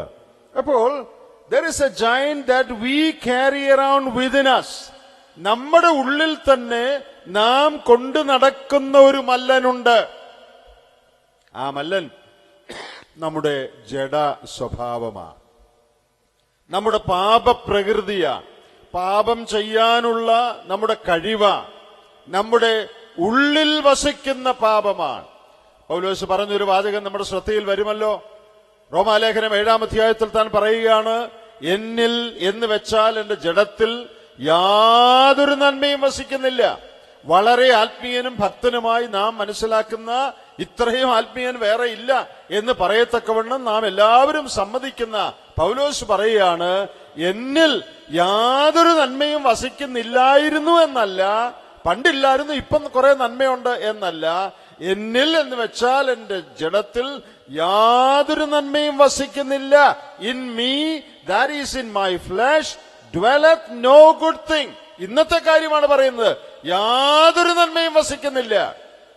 നാം രക്ഷിക്കപ്പെട്ടവരാണെങ്കിലും ദൈവമക്കളാണെങ്കിലും നമ്മുടെ പാപ സ്വഭാവം അല്ലെങ്കിൽ ജഡ സ്വഭാവം നമ്മിൽ ഇന്നും വസിക്കുകയാണ്. നാം ഈ ലോകത്തിൽ ജീവിക്കുന്ന ഒടുവിലത്തെ ദിവസം വരെ ആ സ്വഭാവം അവിടെ ഉണ്ടായിരിക്കുകയും ചെയ്യും. അത് നാം പ്രത്യേകം ഓർക്കുകയും ശ്രദ്ധിക്കുകയും ചെയ്യേണ്ട ഒരു കാര്യമാണ്. ആകട്ടെ 2 ശമൂവേൽ 12 പറഞ്ഞിരിക്കുന്ന ആ സംഭവത്തിലേക്ക് നമുക്ക് വേഗത്തിൽ വരാം. നാം അതിന്റെ ഒടുവിലത്തെ 2 വാക്യങ്ങളെ വായിച്ചുള്ളൂ, കാരണം അതിനു മുമ്പുള്ള കാര്യങ്ങൾ നിങ്ങൾക്ക് എല്ലാവർക്കും അറിയാവുന്നതാ. എന്നാൽ നിങ്ങളുടെ ഓർമ്മയെ ഉണർത്തേണ്ടതിനായിട്ട് 1-2 വാചകങ്ങളിൽ ആ അധ്യായത്തിൽ പറയുന്ന കാര്യം ഞാനൊന്ന് ഓർപ്പിക്കാനായിട്ട് ആഗ്രഹിക്കുക. ദാവീദ് രാജാവ് തന്റെ വിശ്വസ്ത സേനാനിയായ അല്ലെങ്കിൽ പടയാളിയായ ഊരിയാവിന്റെ ഭാര്യ ബേത്ശേബയെ കാണുകയും മോഹിക്കുകയും തന്റെ ഭാര്യയായിട്ട് അവളെ എടുക്കേണ്ടതിന് ഊരിയാവിനെ സൂത്രത്തിൽ, വഞ്ചനയിൽ, ചതിയിൽ കൊലപ്പെടുത്തുകയും ചെയ്തു. അങ്ങനെ ഊരിയാവ് കൊല്ലപ്പെട്ടു. ആ കൂട്ടത്തിൽ മറ്റു പലരും കൊല്ലപ്പെട്ടു. ആ പ്ലോട്ടിൽ, ആ തന്ത്രത്തിൽ. മാത്രമല്ല, താൻ ആഗ്രഹിച്ചതുപോലെ ഊരിയാവിന്റെ സുന്ദരിയായ ഭാര്യ ബേത്ശേബയെ തന്റെ ഭാര്യയായി തനിക്ക് എടുക്കുവാൻ സാധിച്ചു. ആ കാര്യമാണ് നാം ഇവിടെ വായിച്ചത്. നമുക്ക് ഒന്നുകൂടെ ആ വാക്യം ഒന്ന് വായിക്കാം. 26-ാം വാക്യം ഞാൻ തന്നെ വായിക്കാം. ഊരിയാവിന്റെ ഭാര്യ തന്റെ ഭർത്താവായി ഊരിയാവ് മരിച്ചുപോയി എന്ന് കേട്ടപ്പോൾ ഭർത്താവിനെ കുറിച്ച് വിലപിച്ചു. എത്ര സങ്കടകരമായ ഒരു വാചകമാണ്. ഊരിയാവ് മരിച്ചുപോയി എന്ന് കേട്ട് തന്റെ ഭാര്യ വിലപിച്ചു. ഊരിയാവ് വയസ്സനായിരുന്നില്ല, ചെറുപ്പക്കാരനായിരുന്നു. അല്ല, ഇനി വയസ്സനാണെങ്കിൽ തന്നെ പ്രായമുള്ള ഭർത്താക്കന്മാർ മരിച്ചാലും ഭാര്യമാർക്ക് അത് വലിയ ദുഃഖമാണ്, നമുക്കതറിയാം. എന്നാൽ അത്ര പ്രായമൊന്നുമായിട്ടില്ലാത്ത, വയസ്സനല്ലാത്ത ഈ ഊരിയാവ് കൊല്ലപ്പെട്ടു എന്നുള്ള വാർത്ത ബേത്ശേബയുടെ കാതിൽ വന്ന ആ സമയം നിങ്ങളൊന്ന് ആലോചിച്ചു നോക്കിയേ. ഭർത്താവ് ഒരു സ്ഥലത്ത് മരിച്ചുപോയി എന്ന് പെട്ടെന്ന് കേൾക്കുന്ന ഒരു ഭാര്യയുടെ അവസ്ഥ നമുക്കറിയാവുന്നതാണ്. ഞാൻ വിചാരിക്കുന്നു അവൾ മാറത്തടിച്ച് നിലവിളിച്ചു കാണും. അന്ന് നിലവിളി ഉണ്ടായത് ആ ഒരു വീട്ടിൽ മാത്രമല്ല, മറ്റനേക വീടുകളിൽ നിലവിളി ഉണ്ടായി. ഈ 11-ാം അധ്യായത്തിന്റെ 17-ാം വാക്യം നിങ്ങൾ വായിക്കുമ്പോൾ ദാവീദിന്റെ സേവകരായ പടജ്ജനത്തിൽ ചിലർ പട്ടുപോയി എന്നവിടെ എഴുതിയിട്ടുണ്ട്. അതേ കാര്യം 24-ാം വാക്യത്തിൽ രാജാവിന്റെ സേവകരിൽ ചിലർ പട്ടുപോയി എന്ന് എഴുതിയിട്ടുണ്ട്. സാധാരണ ഊരിയാവ് കൊല്ലപ്പെട്ടു എന്നേ നാം ചിന്തിക്കാറുള്ളൂ. എന്നാൽ പ്രിയപ്പെട്ടവരെ, ഊരിയാവിനെ കൊല്ലുവാനുള്ള ആ കുതന്ത്രത്തിൽ ഊരിയാവിന്റെ സമീപത്ത് നിന്നിരുന്ന മറ്റനേകര് കൊല്ലപ്പെട്ടു. എത്ര പേരാണെന്ന് പറഞ്ഞിട്ടില്ല. ദാവീദിന്റെ സേവകരിൽ ചിലർ പട്ടുപോയി എന്നാണ് പറഞ്ഞിരിക്കുന്നത്. 5 ആണോ 10 ആണോ 20 ആണോ 30 ആണോ നമുക്കറിഞ്ഞുകൂടാ. അനേകർ, ചിലർ കൊല്ലപ്പെട്ടു. ആ വീടുകളിലെയൊക്കെ സ്ഥിതി അന്ന് എന്തായിരുന്നു? ഊരിയാവിന്റെ വീട്ടിൽ ഈ വാർത്ത വന്നപ്പോൾ ബത്ശേബ കരഞ്ഞതുപോലെ തന്നെ ഈ സേവകരുടെ വീടുകളിൽ, ദാവീദിന്റെ പടയാളികളുടെ വീടുകളിൽ ഈ വാർത്ത വന്നപ്പോൾ ആ വീടുകളിലെല്ലാം നിലവിളിയുണ്ടായി. അവരുടെ ഭാര്യമാര് കരഞ്ഞു, അവരുടെ കുഞ്ഞുങ്ങൾ കരഞ്ഞു, അവരുടെ സഹോദരങ്ങൾ കരഞ്ഞു, അവരുടെ മാതാപിതാക്കൾ കരഞ്ഞു, അവരെല്ലാം കരഞ്ഞു. അവരെല്ലാം കരഞ്ഞപ്പോൾ ഒരാള് രഹസ്യത്തിൽ ചിരിക്കുകയായിരുന്നു. അതാരാണ് നമുക്കെല്ലാവർക്കും അറിയാം. ഏതായാലും ആശ്വാസമായി.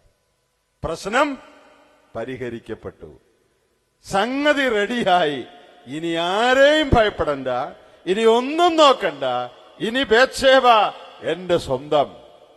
അനേക വീടുകളിൽ രാജാവിന്റെ വിശ്വസ്തരായ പടയാളികളുടെ അനേക വീടുകളിൽ മാറത്തടിയും നിലവിളിയും ഉയർന്നപ്പോൾ ഇവിടെ ഇതാ ഒരു ദാവീദ് രഹസ്യമായി ചിരിക്കയാൻ, ആശ്വസിക്കയാൻ.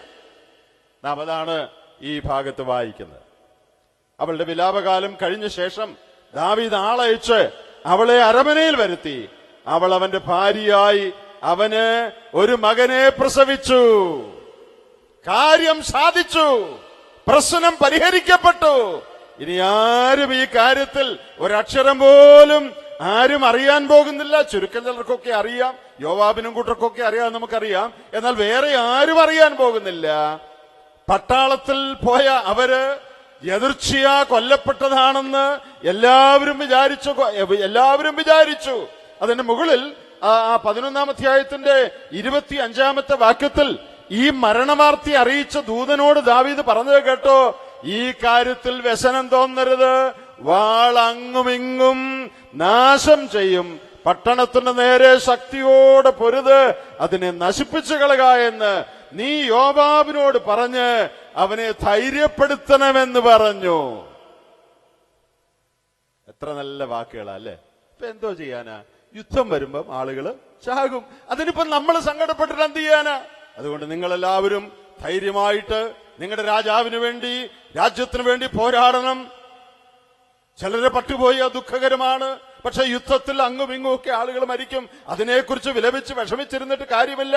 അതുകൊണ്ട് പടയാളികളെ, നിങ്ങൾ വീറോടെ പോരാടുവേൻ. എന്തൊരു നല്ല രാജാവ് അല്ലേ! ദുഃഖിതരെ ആശ്വസിപ്പിക്കുന്ന രാജാവ്, വീറോടെ പോരാടുവാൻ ഉത്സാഹിപ്പിക്കുന്ന രാജാവ്. അനേക വീടുകളിൽ മുറവിളി ഉയർന്നപ്പോൾ ഈ രാജാവ് ഹൃദയത്തിൽ സന്തോഷിക്കുകയാണ്. അവൻ അവളെ ആളയച്ചു വരുത്തി, അവൾ അവന്റെ ഭാര്യയായി അവനൊരു മകനെ പ്രസവിച്ചു. അങ്ങനെ അവർ സുഖമായി ശിഷ്ടകാലം കഴിഞ്ഞു. അങ്ങനെയാണ് വേദപുസ്തകത്തിൽ എഴുതിയിരിക്കുന്നത്. നമ്മൾ പിള്ളേരോട് കഥ പറയുന്നത് എങ്ങനെയാ? പിള്ളേരെ ഉറക്കാൻ. ഒരിടത്തൊരു രാജാവ് ഉണ്ടായിരുന്നു. രാജാവ് വേട്ടയ്ക്ക് പോകുന്ന വഴിക്ക് ഒരു ഗ്രാമത്തിൽ കൂടെ പോകുകയായിരുന്നു. അവിടെ സുന്ദരിയായ ഒരു പെൺകുട്ടിയെ കണ്ടു.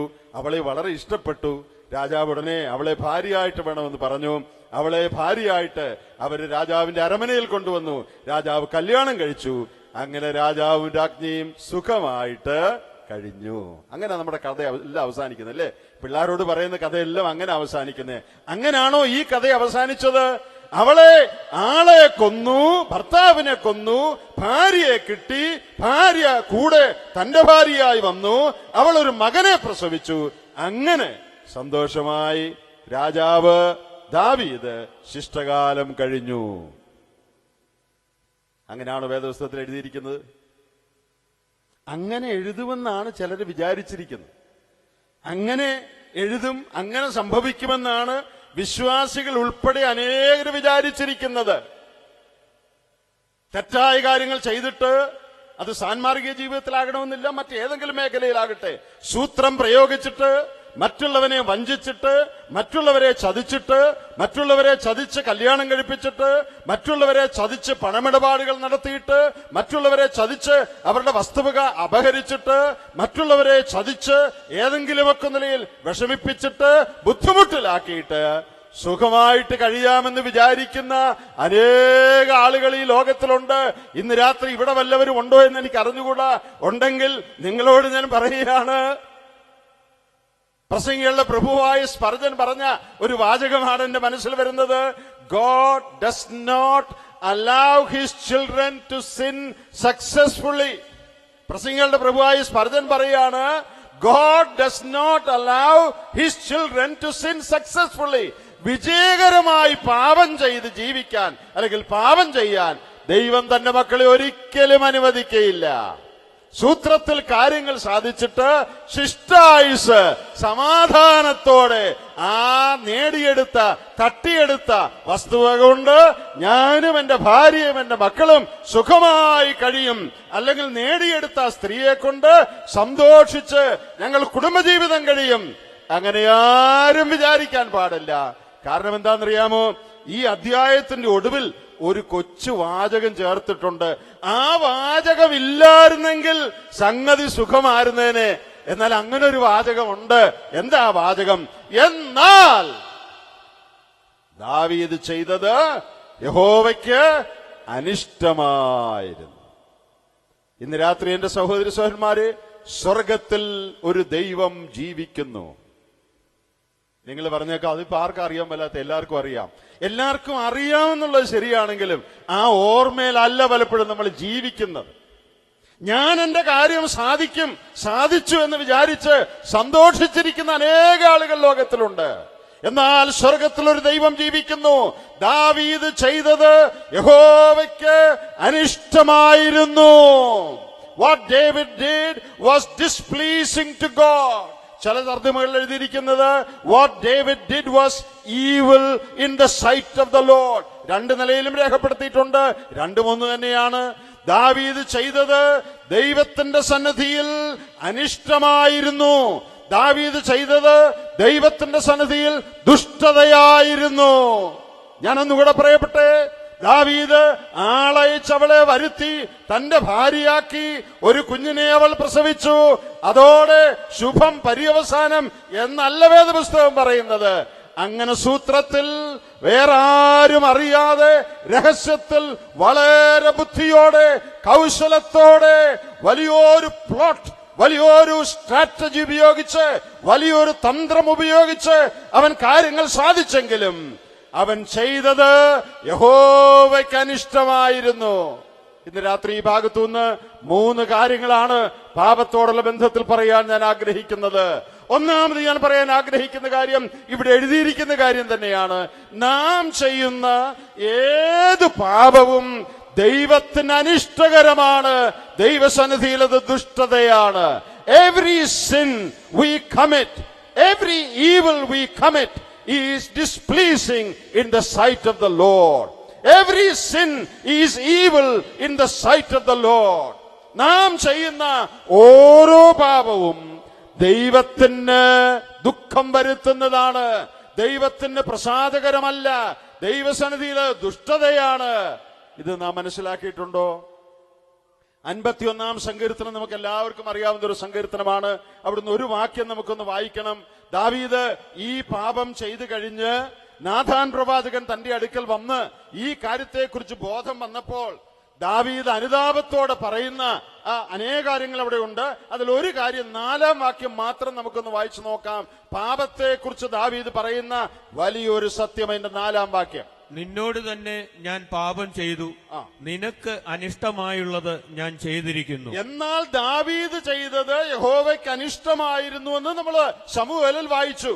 സങ്കീർത്തനത്തിലും അത് തന്നെ ദാവീദ് പറയുകയാണ്, ഞാൻ ചെയ്തത് നിനക്ക് അനിഷ്ടമാണ്. മാത്രമല്ല ഇതിന്റെ മുകളിൽ പറഞ്ഞത് നിങ്ങൾ കേട്ടോ, നിന്നോട് തന്നെ ഞാൻ പാപം ചെയ്തു. Against thee and thee only have I sinned.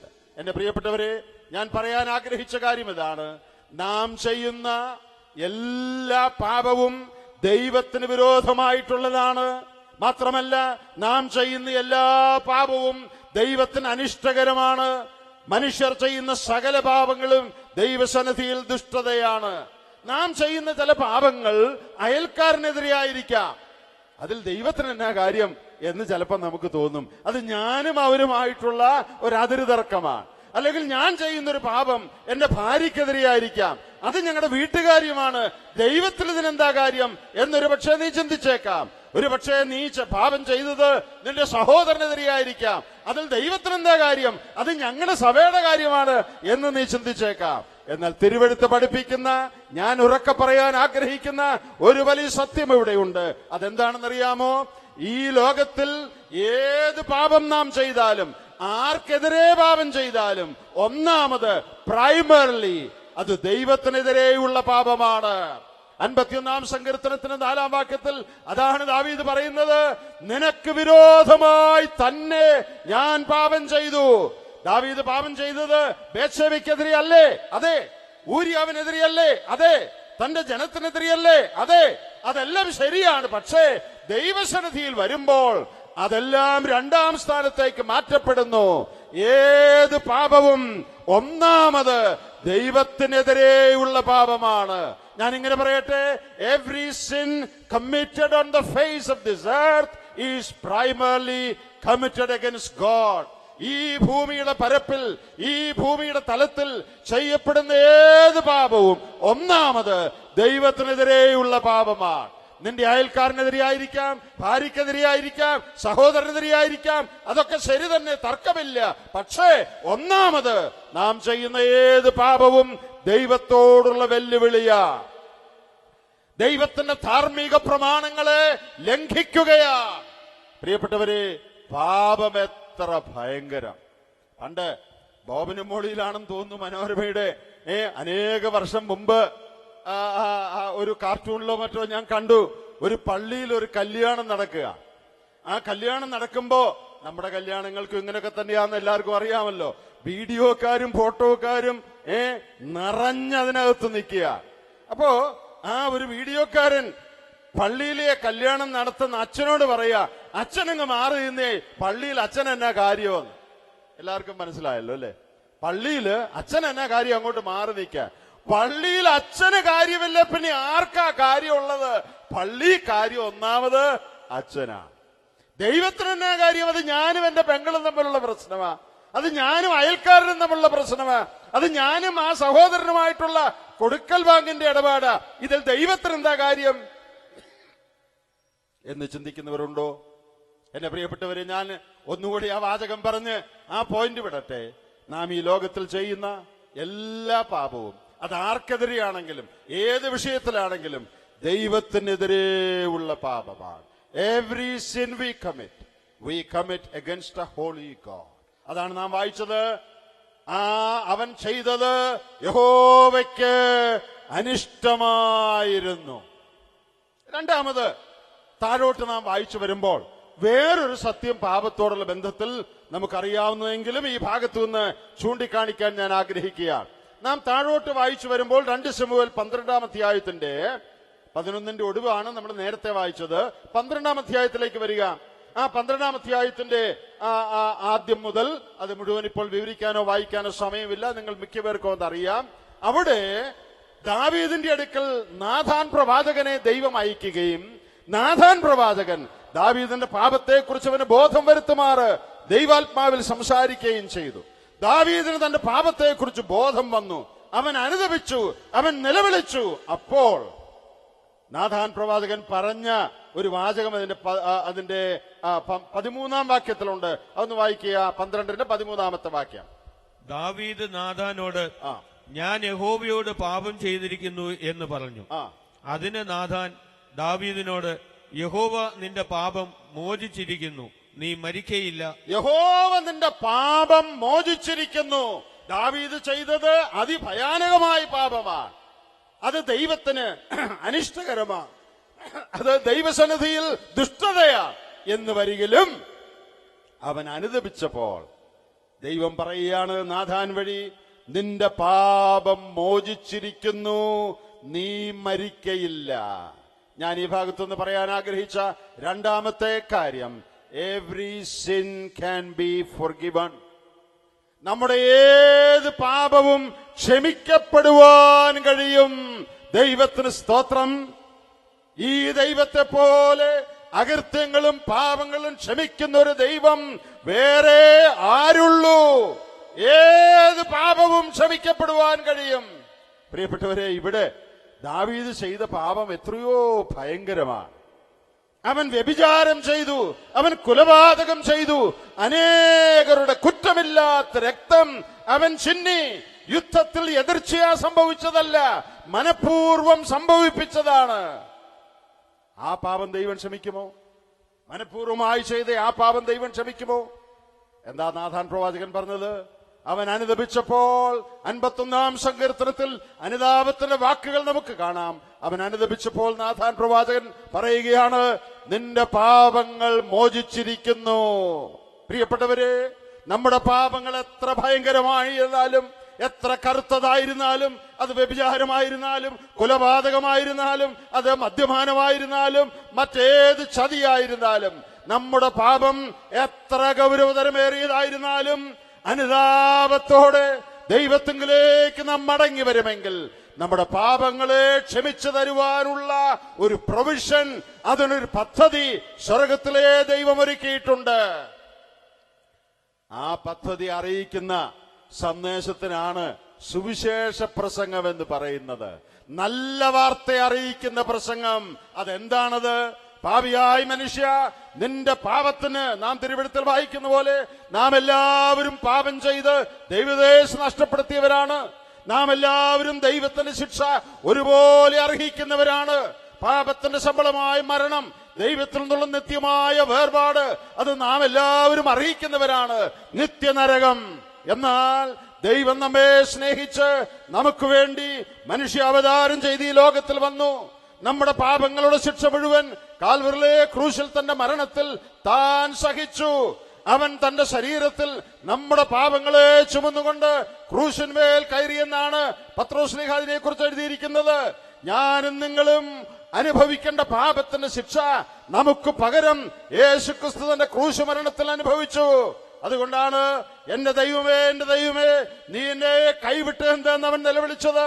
ഞാനും നിങ്ങളും നമ്മുടെ പാപനിമിത്തം ദൈവത്താൽ കൈവിടപ്പെട്ട് നിത്യനരകത്തിൽ അനുഭവിക്കേണ്ട ശിക്ഷ യേശുക്രിസ്തു തന്റെ ക്രൂശ് മരണത്തിൽ അനുഭവിച്ചു.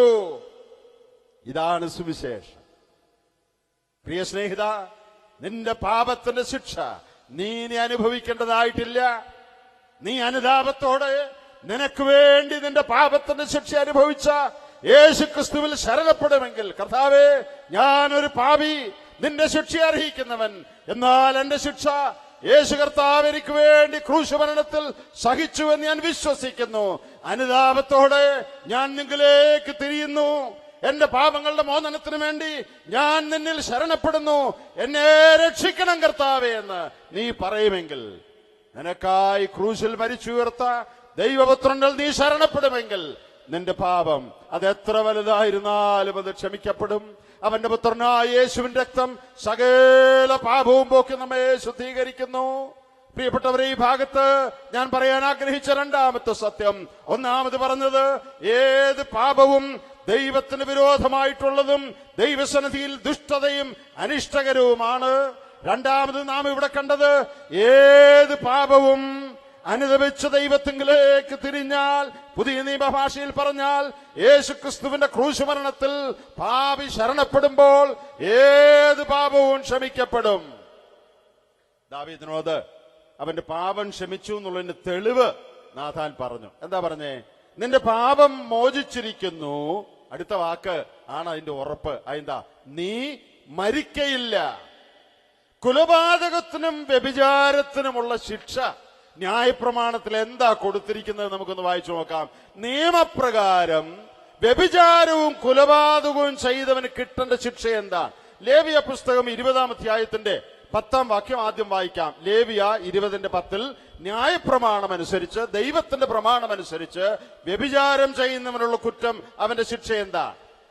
ഒരുത്തന്റെ ഭാര്യയുമായി വ്യഭിചാരം ചെയ്യുന്നവൻ കൂട്ടുകാരന്റെ ഭാര്യയുമായി വ്യഭിചാരം ചെയ്യുന്ന വ്യഭിചാരിണിയും തന്നെ മരണശിക്ഷ അനുഭവിക്കണം. മരണശിക്ഷ അനുഭവിക്കണം. കൂട്ടുകാരന്റെ ഭാര്യയുമായി വ്യഭിചാരം ചെയ്യുന്നവൻ മരണശിക്ഷ അനുഭവിക്കണം. ഇതാരുണ്ടാക്കിയ നിയമമാ? ദാവീദ് ഉണ്ടാക്കിയ നിയമമല്ല, യഹോവയുടെ ന്യായപ്രമാണമാണ്. ദൈവത്തിന്റെ മാറ്റമില്ലാത്ത പ്രമാണമനുസരിച്ച് വ്യഭിചാരം ചെയ്യുന്നവൻ മരണശിക്ഷ അനുഭവിക്കണം. അപ്പൊ ദാവീദിന് ഇപ്പൊ കിട്ടേണ്ട ശിക്ഷ എന്താ? മരണശിക്ഷ. ഇനി ലേവിയ പുസ്തകം തന്നെ 24-ാം അധ്യായം 17-ാം വാക്യം ഒന്ന് വായിച്ചു നോക്കിക്കേ. കൂട്ടുകാരനെ കൊല്ലുന്നവൻ അല്ലെങ്കിൽ വേറൊരാളെ കൊല്ലുന്നവനുള്ള ശിക്ഷ എന്താ? 24:17. മനുഷ്യനെ കൊല്ലുന്നവൻ മരണശിക്ഷ അനുഭവിക്കണം. മനുഷ്യനെ കൊല്ലുന്നവൻ മരണശിക്ഷ അനുഭവിക്കണം. അപ്പോൾ വ്യഭിചാരത്തിനും കുലപാതകത്തിനുമുള്ള ശിക്ഷ മരണശിക്ഷയാണ്. അതനുസരിച്ച് ദൈവത്തിന്റെ ന്യായപ്രമാണം അനുസരിച്ച് ദാവീദ് ഇരട്ട മരണശിക്ഷയ്ക്ക് യോഗ്യനാണ്. 2 പ്രാവശ്യം തൂക്കിക്കൊല്ലണം, നമ്മുടെ ഭാഷയിൽ പറഞ്ഞു. David deserves A double death penalty. 2 മരണശിക്ഷ ദാവീദിന് കിട്ടണം. അവൻ അനുദപിച്ചപ്പോൾ അവന്റെ പാപം മോചിച്ചു എന്നുള്ളതിന്റെ തെളിവെന്താ? നാഥാൻ പ്രവാചകൻ പറയുകയാണ്, യഹോവ നിന്റെ പാപം മോചിച്ചിരിക്കുന്നു, അതുകൊണ്ട് നീ മരിക്കയില്ല. ഞാൻ എൻ്റെ മൂന്നാമത്തെ പോയിന്റിലേക്ക് പോകട്ടെ. നിങ്ങൾ ആ ഭാഗം ഒന്ന് ശ്രദ്ധിക്കാമോ? 14 വാക്യത്തിന്റെ 12 അധ്യായത്തിന്റെ 13 ഇപ്പം നമ്മൾ വായിച്ചു. ഇനി 14 ഒന്ന് വായിച്ചേ. 14 വാക്യം. എങ്കിലും നീ ഈ പ്രവൃത്തിയിൽ യഹോവയുടെ ശത്രുക്കൾ ദൂഷണം പറവാൻ ഹേതു ഉണ്ടാക്കിയതുകൊണ്ട് നിനക്ക് ജനിച്ചിട്ടുള്ള കുഞ്ഞ് മരിച്ചു പോകും എന്ന് പറഞ്ഞു. നാഥാൻ തന്റെ വീട്ടിലേക്ക് പോയി. യഹോവ നിന്റെ പാപം മോചിച്ചിരിക്കുന്നു, നീ മരിക്കയില്ല. അത് കഴിഞ്ഞിട്ട് എങ്കിലും, മരിക്കയില്ല, പാപം മോചിച്ചു, എങ്കിലും നിനക്ക് ദോഷം ഭവിക്കും. ഈ പ്രവൃത്തിയിൽ യഹോവയുടെ ശത്രുക്കൾ ദൂഷണം പറവാൻ ഹേതു ഉണ്ടാക്കിയത് കൊണ്ട് നിനക്ക് ജനിച്ചിട്ടുള്ള കുഞ്ഞ് മരിച്ചു പോകും എന്ന് പറഞ്ഞു. എന്റെ പ്രിയ സഹോദരന്മാരെ, മൂന്നാമത്തെ ഈ ഭാഗത്തുനിന്ന് പറയാൻ ഞാൻ ആഗ്രഹിക്കുന്ന സത്യം, എവറി സിൻ ഹാസ് കോൺസിക്വൻസസ്. ഏത് പാപത്തിനും അനന്തരഫലമുണ്ട്.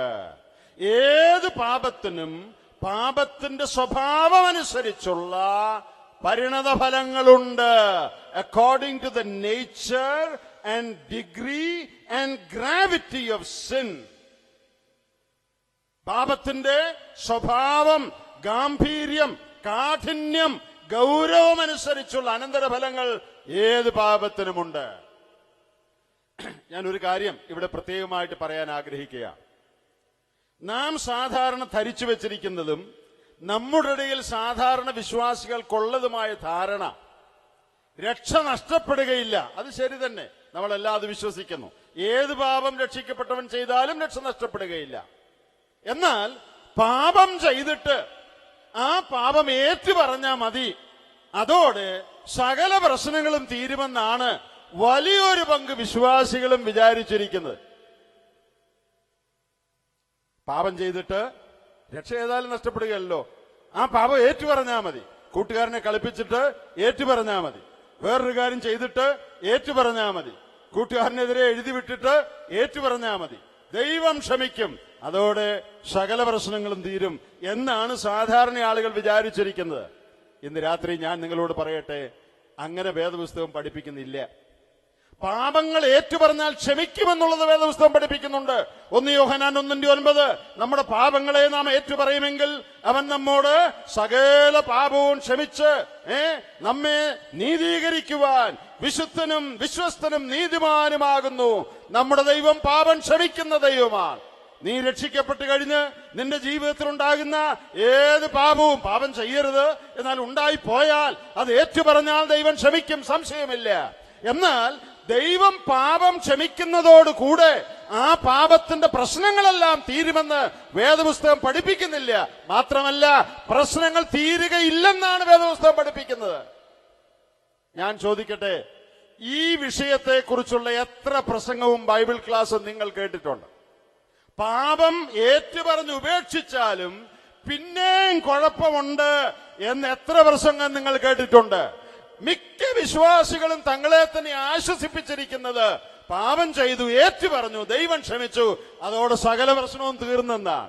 ഇന്ന് രാത്രി അങ്ങനെ ആശ്വസിച്ചിരിക്കുന്നവരുടെ ആശ്വാസക്കേടിനായിട്ട് ഞാനിത് പറയുകയാണ്. വേദപുസ്തകം അങ്ങനെ പഠിപ്പിക്കുന്നില്ല.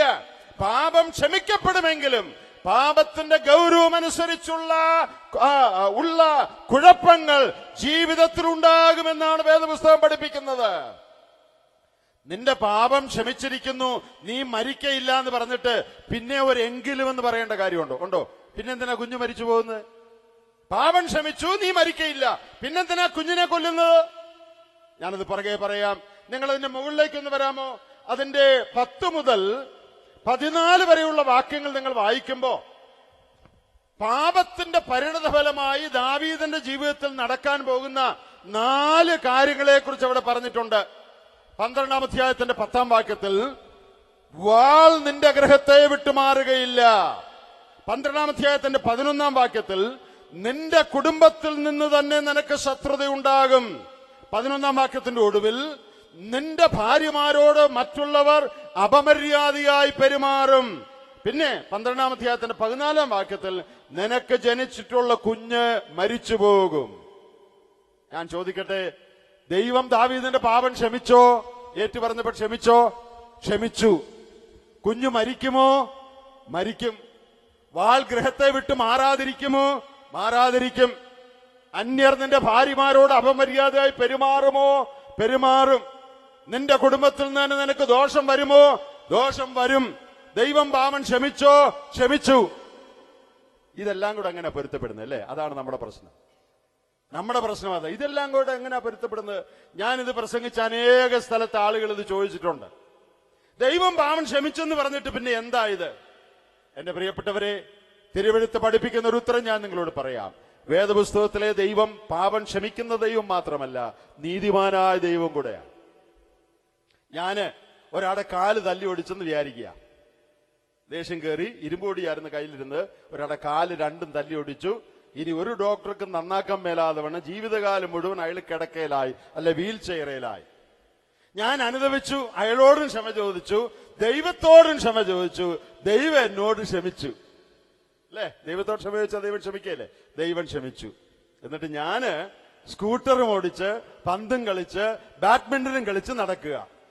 മറ്റേയാളോ വീൽ ചെയറിൽ തന്നെ അല്ലെങ്കിൽ കിടക്കയിൽ തന്നെ സകലവും സാധിച്ചുകൊണ്ട് ജീവിതകാലം മുഴുവൻ കിടക്കുക. എന്റെ വീട്ടിൽ സ്തോത്രവും പാട്ടും ഹല്ലേലൂയായും, അയാളുടെ വീട്ടിൽ ഭാര്യ ഇരുന്ന് കരയുക. ഇതെന്തോ ഒരു ദൈവമായത്? ഇതാണോ ദൈവം? ഞാൻ കാരണം അയൽവക്കത്തെ വീട് അവന്റെ കുടുംബം നശിച്ചു. ഞാൻ അവന്റെ കുടുംബ ജീവിതത്തിൽ ഇടപെട്ടു. ഞാൻ കാരണം അവന്റെ കുടുംബം നശിച്ചു. ഞാൻ ദൈവത്തോട് ക്ഷമ ചോദിച്ചു. ഞാൻ പാട്ടും പാടി സ്തോത്രവും പാടി കൂട്ടായ്മയ്ക്ക് പോയി നടക്കുക. അവരോ കണ്ണീരും കയ്യുമായിട്ട് കഴിയുക. ഇതെന്തോ ദൈവമാ? ഇതാണോ വേദപുസ്തകത്തിലെ ദൈവം? എന്റെ പ്രിയപ്പെട്ടവരെ, വേദപുസ്തകത്തിലെ ദൈവം ഇങ്ങനെയുള്ളവനല്ല. ഗലാത്യ ലേഖനം 6-ാം അധ്യായത്തിൽ ഒരു കാര്യം പറഞ്ഞിട്ടുണ്ട്. എന്താണെന്നറിയാമോ? ദൈവത്തെ പരിഹസിച്ചുകൂടാ. ഇത് വിശ്വാസികളോടാണ് ഞാൻ പറയുന്നത്, അവിശ്വാസികളുടെ കാര്യം മാത്രമല്ല. രക്ഷിക്കപ്പെട്ട ദൈവമക്കളോട് പറയുകയാണ്, ദൈവത്തെ പരിഹസിച്ചുകൂടാ. മനുഷ്യൻ വിതയ്ക്കുന്നത് തന്നെ കൊയ്യും. പ്രിയപ്പെട്ടവരെ, പാപങ്ങൾ ഏറ്റുപറയുന്നത് കൊണ്ട് പാപങ്ങളുടെ അനന്തരഫലം മാറിപ്പോകുന്നില്ല. Confession of sins does not necessarily eliminate the consequences. പാപങ്ങൾ ഏറ്റുപറയുന്നത് കൊണ്ട് പാപങ്ങളുടെ അനന്തരഫലങ്ങൾ ഇല്ലാതെ പോകുന്നില്ല. പാപം ഏറ്റുപറഞ്ഞാലും നാം ചെയ്ത പാപങ്ങൾ ദൈവം ക്ഷമിച്ചാലും നാം ചെയ്ത പാപങ്ങൾക്ക് അനുസരണമായിട്ടുള്ള അനന്തരഫലങ്ങൾ ജീവിതത്തിൽ ഉണ്ടാകും. ഞാൻ ലോകപ്രകാരമുള്ളൊരു ഉദാഹരണം പറയട്ടെ. ഒരു മനുഷ്യനെ മോഷണത്തിന് പിടിച്ചെന്ന് വിചാരിക്കുക. കോടതിയിൽ കൊണ്ടുപോയി, കേസ് തെളിഞ്ഞു. ജഡ്ജി പറഞ്ഞു 5 വർഷം കഠിന തടവ്. ഇവൻ മോഷണം ചെയ്തു, 5 വർഷം കഠിന തടവ്. അതിനെ വിളിക്കുന്ന പേര് ശിക്ഷയെന്നാണ്. ജഡ്ജി അവനെ ശിക്ഷിച്ചു. അതോടെ സകലവും തീർന്നോ? 5 വർഷം ഇവൻ കഠിന തടവ് അനുഭവിക്കുന്നതോടുകൂടെ മോഷണം സംബന്ധിച്ചുള്ള എല്ലാ പ്രശ്നവും തീർന്നോ? എല്ലാ പ്രശ്നവും തീർന്നില്ല. അന്ന് മുതൽ, അവന്റെ പേര് ഗോപാലൻ എന്നാണെന്ന് വിചാരിക്കുക, അന്ന് മുതൽ മരിക്കുന്നത് വരെ, മലയാള നാട്ടിലാണെങ്കിൽ പ്രത്യേകിച്ച് അവന്റെ പേര് കള്ളൻ ഗോപാലൻ എന്ന് മാറ്റിയിരിക്കുന്ന വിവരം ഞാൻ നിങ്ങളെല്ലാവരെയും അറിയിച്ചുകൊള്ളുന്നു. ഉയരുള്ള കാലം വേറൊരു പേര് വിളിക്കല്ലേ? വിളിക്കുവോ? നമ്മുടെ നാട്ടിൽ വിളിക്കുവോ? കള്ളൻ ഗോപാലൻ, കള്ളൻ ഗോപാലൻ. ആട്ടെ, അവന്റെ മോനെ എന്തോ വിളിക്കും? കള്ളന്റെ ഭാര്യ, ഭാര്യയെ കള്ളന്റെ ഭാര്യ, മോനെയോ കള്ളന്റെ മോൻ. ഇത് ജഡ്ജി പറഞ്ഞായിരുന്നോ? അവന്റെ മോന് ഒരു പലചരക്കടയിൽ ടെക്സ്റ്റൈൽ ഷോപ്പില് ഒരു ജോലിക്ക് പോകുക എന്ന് വിചാരിക്കുക. അവിടെ എടുത്തു കൊടുക്കാനായിട്ട് ചെറിയൊരു ജോലി, കുടുംബം കഴിയണ്ടേ, അതിന് പോയതാ. നിന്റെ പേരെന്താ? ഇന്നതാ പേര്. എത്ര പഠിച്ചു? ഇത്ര പഠിച്ചു. ഏതാ നിന്റെ വീട്? ആരുടെ മോനാ? ഇന്നാരുടെ മോനാ. അത് ശരി, ഞങ്ങൾക്ക് വേണ്ട. It runs in the family. കുടുംബത്തിലുള്ളതായി കളവല്ലേ, ഞങ്ങൾക്ക് വേണ്ട. ഞാൻ ചോദിക്കട്ടെ, ജഡ്ജി ഇത് വല്ലതും പറഞ്ഞായിരുന്നോ? ഇവൻ 5 വർഷം കഠിന തടവ്, ഇവന്റെ പേര് ഇന്ന് മുതൽ കള്ളനെന്നാണ്, ഇവന്റെ ഭാര്യയെ കള്ളിന്ന് വിളിച്ചോണം, ഇവന്റെ മോനെ കള്ളനെന്ന് വിളിച്ചോണം, ഇവന്റെ മോൻ ആരും ജോലി കൊടുത്തു പോരുത്. ഇത് ജഡ്ജി പറഞ്ഞോ? ഇത് ജഡ്ജി പറഞ്ഞില്ല. ജഡ്ജി ആകെ പറഞ്ഞ് 5 വർഷം തടവെന്ന. അപ്പൊ ബാക്കിയൊക്കെയോ? ബാക്കി ഫ്രീ ആയിട്ട് അതിന്റെ കൂട്ടത്തിൽ കിട്ടുന്നതാണ്. എന്റെ പ്രിയപ്പെട്ടവരെ, പാപത്തിന്റെ കൂടെ, അതൊരു പാക്കേജാണ്. പാപത്തിന്റെ കൂടെ വേറെ ചിലതും കൂടെ ഫ്രീ ആയിട്ട് കിട്ടും. നമുക്കൊക്കെ കിട്ടിയിട്ടുണ്ട്, കിട്ടിക്കൊണ്ടിരിക്കുന്ന അനേകർ ഇവിടെ ഉണ്ടെന്ന് ഞാൻ വിചാരിക്കുന്നു. ഈ ലോകത്തിൽ അനേകരുണ്ട്. പാപത്തിന്റെ കൂടെ ഫ്രീ ആയിട്ട് കിട്ടുന്നതാ ദണ്ഡനം, കഷ്ടം, മനപ്രയാസം, ദുഃഖം. അതുണ്ട്. ചെരുപ്പ് നിങ്ങൾക്കറിയാം, രണ്ടായിട്ടേ മേടിക്കാൻ കിട്ടൂ, ഒരു ചെരുപ്പായിട്ട് കിട്ടുക. ബാറ്റ ഷൂ ഷോപ്പിൽ ചെന്ന് എനിക്ക് എന്റെ വലത്തെ കാലിലെ ഷൂ കീറിപ്പോയി, ഒരു വലത്തെ കാലിലെ ഷൂ വരുമെന്ന് പറഞ്ഞാൽ അവനെ ഓടിക്കും. ചെരുപ്പ് മേടിക്കണേ രണ്ടായിട്ടേ കിട്ടുള്ളൂ. It comes in pairs. പാപത്തിന്റെ കാര്യവും അങ്ങനെയാണ്. പാപത്തിന്റെ സുഖം മാത്രമായിട്ട് കിട്ടുകയല്ല. ആരെല്ലാം പാപത്തിന്റെ സുഖം അനുഭവിക്കുന്നുണ്ടോ, പാപം ചെയ്യുന്നുണ്ടോ, പാപത്തിന്റെ ലാഭം അനുഭവിക്കുന്നുണ്ടോ, അവരെല്ലാം പാപത്തിന്റെ ദോഷവും അനുഭവിക്കും. പ്രിയപ്പെട്ടവരെ, the pleasure of sin and the plague of sin always go together.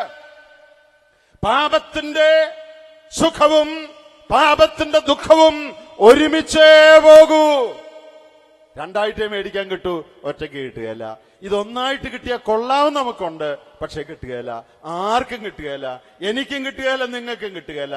പാപം ചെയ്തിട്ടുണ്ടെങ്കിൽ, അതിന്റെ സുഖം അനുഭവിച്ചിട്ടുണ്ടെങ്കിൽ, ലാഭം കൊയ്തിട്ടുണ്ടെങ്കിൽ, അതിന്റെ ദോഷവും അതിന്റെ കൂടെ തന്നെ ഉണ്ടെന്നുള്ളത് മാറ്റമില്ലാത്തൊരു വസ്തുതയാ. പ്രിയപ്പെട്ടവരെ, നമ്മുടെ വേദഭാഗത്തിലേക്ക് മടങ്ങി വരാം. 4 കാര്യങ്ങൾ. അട്ടെ, എന്താ ഈ 4 കാര്യത്തിനുള്ള പ്രസക്തി? ഈ കാര്യം 12-ാം അധ്യായത്തില് ഒരു ഉപമ പോലെ, ഒരു കഥ പോലെ, ഒരു മനുഷ്യൻ അതിഥിയായിട്ട് ഒരാളുടെ അടുത്ത് ചെന്നു. അയാൾക്കൊത്തിരി ആടുണ്ടായിരുന്നിട്ടും അയാളുടെ ആടിനെ എടുക്കാതെ അയൽവക്കത്ത് ഒറ്റയാടേ ഉള്ളായിരുന്നു. ആ ആടിനെ അയാള് ബലമായിട്ട് എടുത്തു എന്നൊരു കഥയൊക്കെ പറഞ്ഞ കാര്യം നിങ്ങൾക്ക് അറിയാമല്ലോ. അത് കേട്ടപ്പോൾ ദാവീദിന്റെ കോപം ജ്വലിച്ചിട്ട് ദാവീദ് പറയുകയാണ്, ഇത് ചെയ്തവൻ മരണയോഗ്യൻ. പിന്നെ പറഞ്ഞു, അവൻ ഈ കാര്യം പ്രവർത്തിച്ചതുകൊണ്ട് 4 ഇരട്ടി പകരം ചെയ്യണം. ആടിനെ മോഷ്ടിച്ചവൻ മരണയോഗ്യനാണെന്ന് ഇത് എവിടുത്തെ നിയമ? ഏത് ന്യായപ്രമാണത്തിലാ പറയുന്നത് ആടിനെ മോഷ്ടിച്ചാ കൊല്ലണമെന്ന്? നമുക്ക് ന്യായപ്രമാണം നേരിട്ട് വായിച്ചു നോക്കാം. പുറപ്പാട് പുസ്തകം 22-ാം അധ്യായം അതിന്റെ 1-ാം വാക്യം. ആടിനെ മോഷ്ടിച്ചവനെ കൊല്ലണോ വേണ്ടയോ എന്ന് അവിടെ എഴുതിയിട്ടുണ്ട്. പുറപ്പാട് 22-ന്റെ 1, എക്സോഡസ് 22:1 വായിച്ചാട്ടെ. ഒരുത്തൻ ഒരു കാളയെയോ ഒരു ആടിനെയോ മോഷ്ടിച്ച് അറുക്കയാകട്ടെ വിൽക്കുകയാകട്ടെ ചെയ്താൽ അവൻ ഒരു കാളയ്ക്ക് 5 കാളയെയും ഒരു ആടിന് 4 ആടിനെയും പകരം കൊടുക്കണം. ഒരുത്തൻ ആടിനെ മോഷ്ടിച്ചാൽ 4 ഇരട്ടി പകരം കൊടുക്കണമെന്ന് എഴുതിയിട്ടുള്ളൂ. അവന് വധശിക്ഷ പറഞ്ഞിട്ടില്ല. വല്ലോരുടെയും പാപം കേൾക്കുമ്പോ ഭയങ്കര നീതിബോധമാ. ഒരുത്തിയുടെ ഭർത്താവിനെയും അനേക വിശ്വസ്ത സേവകരെയും സൂത്രത്തിൽ കൊല്ലിച്ചിട്ടിരിക്കുക. ആ രാജാവ് പറയാണ്, ആടിനെ മോഷ്ടിച്ചെങ്കിൽ അവന് എന്ത് കൊടുക്കണം? അവന് വധശിക്ഷ കൊടുക്കണം. വല്ലോരും ചെയ്യുന്ന കുറ്റത്തിന് കഠിന ശിക്ഷ. അല്ലേ? എന്റെ അളിയനോ പെങ്ങളോ ആണ് സഭയിലെങ്കിൽ സാരമില്ല, വല്ലോരുമാണെങ്കിൽ പുറത്താക്കണം. നാം വിശ്വാസത്തിന് വേണ്ടി, ഉപദേശത്തിന് വേണ്ടി നിൽക്കുന്നവരാണ്, നാം സത്യത്തിന് വേണ്ടി നിൽക്കുന്നവരാണ്. ഭയങ്കര നീതിബോധമാ, എന്തോ ഒരു പ്രസംഗമാ. പക്ഷേ അത് എന്റെ അളിയനാണെങ്കിൽ, എന്റെ അമ്മാച്ചനാണെങ്കിൽ സാരമില്ല, അവർക്കൊക്കെ കുഴപ്പമില്ല. മറ്റവരൊക്കെ മരണശിക്ഷ അനുഭവിക്കണം. ആടിനെ മോട്ടിക്കുന്നവൻ മരണശിക്ഷ അനുഭവിക്കണമെന്ന് പ്രമാണമില്ല. അവന് പരിശോധിക്കുന്ന ശിക്ഷ 4 ഇരട്ടി കൊടുക്കണമെന്നാണ്. അതും ദാവീദിന് അറിയാം. അതുകൊണ്ടാണ് 4 ഇരട്ടി എന്ന കൂട്ടത്തിൽ മരണശിക്ഷ കൊടുക്കണമെന്ന് ദേഷ്യത്തിൽ പറഞ്ഞെങ്കിലും കൂട്ടത്തിൽ പറഞ്ഞു 4 ഇരട്ടി കൊടുക്കണമെന്ന്. ദാവീദ്, നീ തന്നെയല്ലേ പറഞ്ഞ് 4 ഇരട്ടി കൊടുക്കണമെന്ന്? എന്നാ ഒരു കാര്യം ചെയ്യ, അത് നീ തന്നെയും കൊടുക്ക്. 1, വാൾ നിന്റെ ഗൃഹത്തെ വിട്ടുമാറുകയില്ല. 2, നിന്റെ സ്വന്തം ഭവനത്തിൽ നിന്ന് തന്നെ നിനക്ക് അനർത്ഥം വരും. 3, സൂര്യന്റെ വെട്ടത്ത് തന്നെ നിന്റെ ഭാര്യമാരോടോ മറ്റുള്ളവർ മോശമായി പെരുമാറും. 4, നിനക്ക് ജനിച്ചിട്ടുള്ള കുഞ്ഞ് മരിച്ചു പോകും. 4 ഇരട്ടി നീ തന്നെ കൊടുക്കാതെ. ദൈവം പാപം ക്ഷമിച്ചോ? ദൈവം പാപം ക്ഷമിച്ചു. അനന്തരഫലം ഉണ്ടോ? അനന്തരഫലം ഉണ്ട്. ഇത് നാം എല്ലാം ഒന്ന് മനസ്സിലാക്കി ഇന്ന് രാത്രി വീട്ടിൽ പോയാൽ നമ്മുടെ അനേകരുടെയും ജീവിതം ശരിയാകുമെന്ന് ഞാൻ വിചാരിക്കുകയാണ്. നമ്മൾ ആശ്വസിച്ച് നടക്കുന്നത് രക്ഷ നഷ്ടപ്പെടുകയില്ല. അതുകൊണ്ട് എന്തു കുഴപ്പം കാണിച്ചാലും കുഴപ്പമില്ല, ചൂടാകുമ്പോ സഭയെ വഴക്കുണ്ടാക്കിയാലും കുഴപ്പമില്ല, ചതിച്ചാലും കുഴപ്പമില്ല, കള്ളം പറഞ്ഞാലും കുഴപ്പമില്ല, പിന്നെ ഒരു ക്ഷമയൊക്കെ പറഞ്ഞ് ഒരു സാക്ഷിയൊക്കെ പറഞ്ഞ് അകത്ത് കയറിയാൽ പ്രശ്നമെല്ലാം തീരുമെന്നാണ്. എന്റെ സഹോദരന്മാരെ, പാപം ചെയ്താൽ ഏറ്റുപറയുന്നത് കൊണ്ട് പ്രശ്നം തീരുന്നില്ല. ദൈവവുമായുള്ള കൂട്ടായ്മ പുനഃസ്ഥാപിക്കപ്പെടും, അത് ശരിയാണ്. എന്നാൽ നാട്ടുഭാഷയെ പറഞ്ഞാൽ അടി പാഴ്സലായിട്ട് പുറകെ വരുന്നുണ്ടെന്ന് ഇന്ന് രാത്രി സകല വിശ്വാസികളെ ഞാൻ അറിയിക്കുന്നു. കാരണം തിരുവെഴുത്ത് അങ്ങനെയാണ് പഠിപ്പിക്കുന്നത്. ഇനി 4 ഇരട്ടി ഇനി വേറെ ഉണ്ട്. ഡബിൾ 4 ഇരട്ടിയാ, ഒരു 4 ഇരട്ടിയല്ല, ഡബിൾ 4 ഇരട്ടി. ഇനി വേറൊരു 4 ഇരട്ടിയും കൂടെ ഉണ്ട്. അതെന്താണെന്നറിയാമോ? 4 മക്കൾ മരിക്കും. നമുക്കിപ്പോ ബാക്കിയൊന്നും വായിക്കേണ്ട, എല്ലാവർക്കും അറിയാമല്ലോ, ഞാനങ്ങ് പറഞ്ഞു പോയാൽ മതിയല്ലോ. ദാവീദിന്റെ കുഞ്ഞ് മരിച്ചു പോകും, 12-ാം അധ്യായം. ദാവീദിന്റെ മകൻ അമ്നോൻ കൊല്ലപ്പെടുന്നു, 13-ാം അധ്യായം. ദാവീദിന്റെ മകൻ അബ്ശാലോം കൊല്ലപ്പെടുന്നു, 18-ാം അധ്യായം. ദാവീദിന്റെ മകൻ അദോനിയാവ് കൊല്ലപ്പെടുന്നു, 1 രാജാക്കന്മാർ 2-ാം അധ്യായം. ഞാൻ ഒന്നുകൂടെ പറയട്ടെ. ദാവീദിന്റെ കുഞ്ഞ് മരിച്ചുപോയി, 12-ാം അധ്യായം. അമ്നോൻ മകൻ കൊല്ലപ്പെട്ടു, 13-ാം അധ്യായം. അബ്ശാലോം കൊല്ലപ്പെട്ടു, 18-ാം അധ്യായം. അദോനിയാവ് കൊല്ലപ്പെടുന്നു, 1 രാജാക്കന്മാർ 2-ാം അധ്യായം. 2 4 ഇരട്ടി. ഒന്ന് പോരായിരുന്നു. ഒരു പ്രമാണം ഇവിടെയുണ്ട്. മനുഷ്യൻ വിതയ്ക്കുന്നത് തന്നെ കൊയ്യുന്നൊരു പ്രമാണം ദൈവം വെച്ചിട്ടുണ്ട്. ഈ വിതയും കൊയ്ത്തിനെയും സംബന്ധിച്ച് 3 പ്രിൻസിപ്പിൾസ് ഉണ്ട്. എന്തൊക്കെയാണെന്നറിയാമോ? 1, you reap exactly what you sow. എന്താണോ വിതയ്ക്കുന്നത് അത് തന്നെ കൊയ്യും. 2, you always reap more than what you sow. എന്ത് വിതച്ചോ അതിനേക്കാൾ കൂടുതലായിരിക്കും എപ്പോഴും കൊയ്യുന്നത്. ഇത്രയും വിതച്ചാലും ഒത്തിരിയാ കൊയ്യുന്നത്. 3, you reap much later than you sow. വിതയ്ക്കുന്ന പിറ്റേ ദിവസം കൊയ്യുകയല്ല. ഇന്ന് കണ്ടം വിതച്ചാൽ നാളെ കൊയ്യുകയല്ല, കുറച്ച് നാളെടുക്കും. ഇന്ന് മാവ് നട്ടാൽ നാളെ മാങ്ങ പറിക്കുകയല്ല, ഇന്ന് റബ്ബർ നട്ടാൽ നാളെ പാലെടുക്കുകയല്ല, വർഷങ്ങൾ എടുക്കും ചിലപ്പോ, പക്ഷേ കിട്ടും. ഞാനൊന്നുകൂടെ പറയട്ടെ. വിതയ്ക്കുക കൊയ്യുക എന്നുള്ളതിൽ ദൈവം വെച്ചിരിക്കുന്ന 3 പ്രമാണങ്ങൾ. 1, വിതയ്ക്കുന്നത് തന്നെ കൊയ്യും. 2, വിതയ്ക്കുന്നതിനേക്കാൾ കൂടുതൽ കൊയ്യും. 3, വിതയ്ക്കുന്നത് ഉടനെ വിതച്ചാൽ ഉടനെ കൊയ്യല്ല, നാളുകൾ കഴിഞ്ഞു കൊയ്യും. ചിലർ പറയും, ചിലർ ചിന്തിക്കും, ഞാൻ അങ്ങനെയൊക്കെ ചെയ്തിട്ടൊന്നും ഒരു കുഴപ്പവും പറ്റിയില്ലല്ലോ ഇത്ര നാളായിട്ടും. എന്റെ സഹോദര, ലോകം അവസാനിച്ചിട്ടില്ല, ഇനിയും വർഷം കിടക്കുകയല്ലയോ. ചെയ്തിട്ട് 5 വർഷമല്ല ആയുള്ളൂ, 25 വർഷം കഴിഞ്ഞായിരിക്കും അടി വരുന്നത്. എന്റെ പ്രിയപ്പെട്ടവരെ, ആരെയും വിധിക്കാൻ നമുക്ക് അവകാശമില്ല എന്ന് വരികിലും, ആരുടെയും പേര് പറയാതെ, ദൈവസന്നിധിയിൽ ആരെയും വിധിക്കാതെ ഞാനൊരു സത്യം നിങ്ങളോട് പറയാം. സഭകളിൽ വഴക്കുണ്ടാക്കിയിട്ടുള്ളവർ, മറ്റു ദൈവമക്കളെ ആക്ഷേപിച്ചിട്ടുള്ളവർ, അസന്മാർഗികമായ വഴിയിൽ രഹസ്യമായി പോയിട്ടുള്ളവർ, കുടുംബസ്വത്ത് കൈവശമാക്കുവാൻ തെറ്റായ മാർഗങ്ങൾ സ്വീകരിച്ചിട്ടുള്ളവർ, പണമിടപാടുകൾ മറ്റുള്ളവരെ വഞ്ചിച്ചിട്ടുള്ളവർ, അങ്ങനെയുള്ള നിങ്ങൾ അറിയാവുന്ന ആളുകളുടെ പിൽക്കാല ചരിത്രം നിങ്ങളൊന്ന് പഠിക്കണമേ. പഠിച്ചാൽ എന്ത് കാണാം?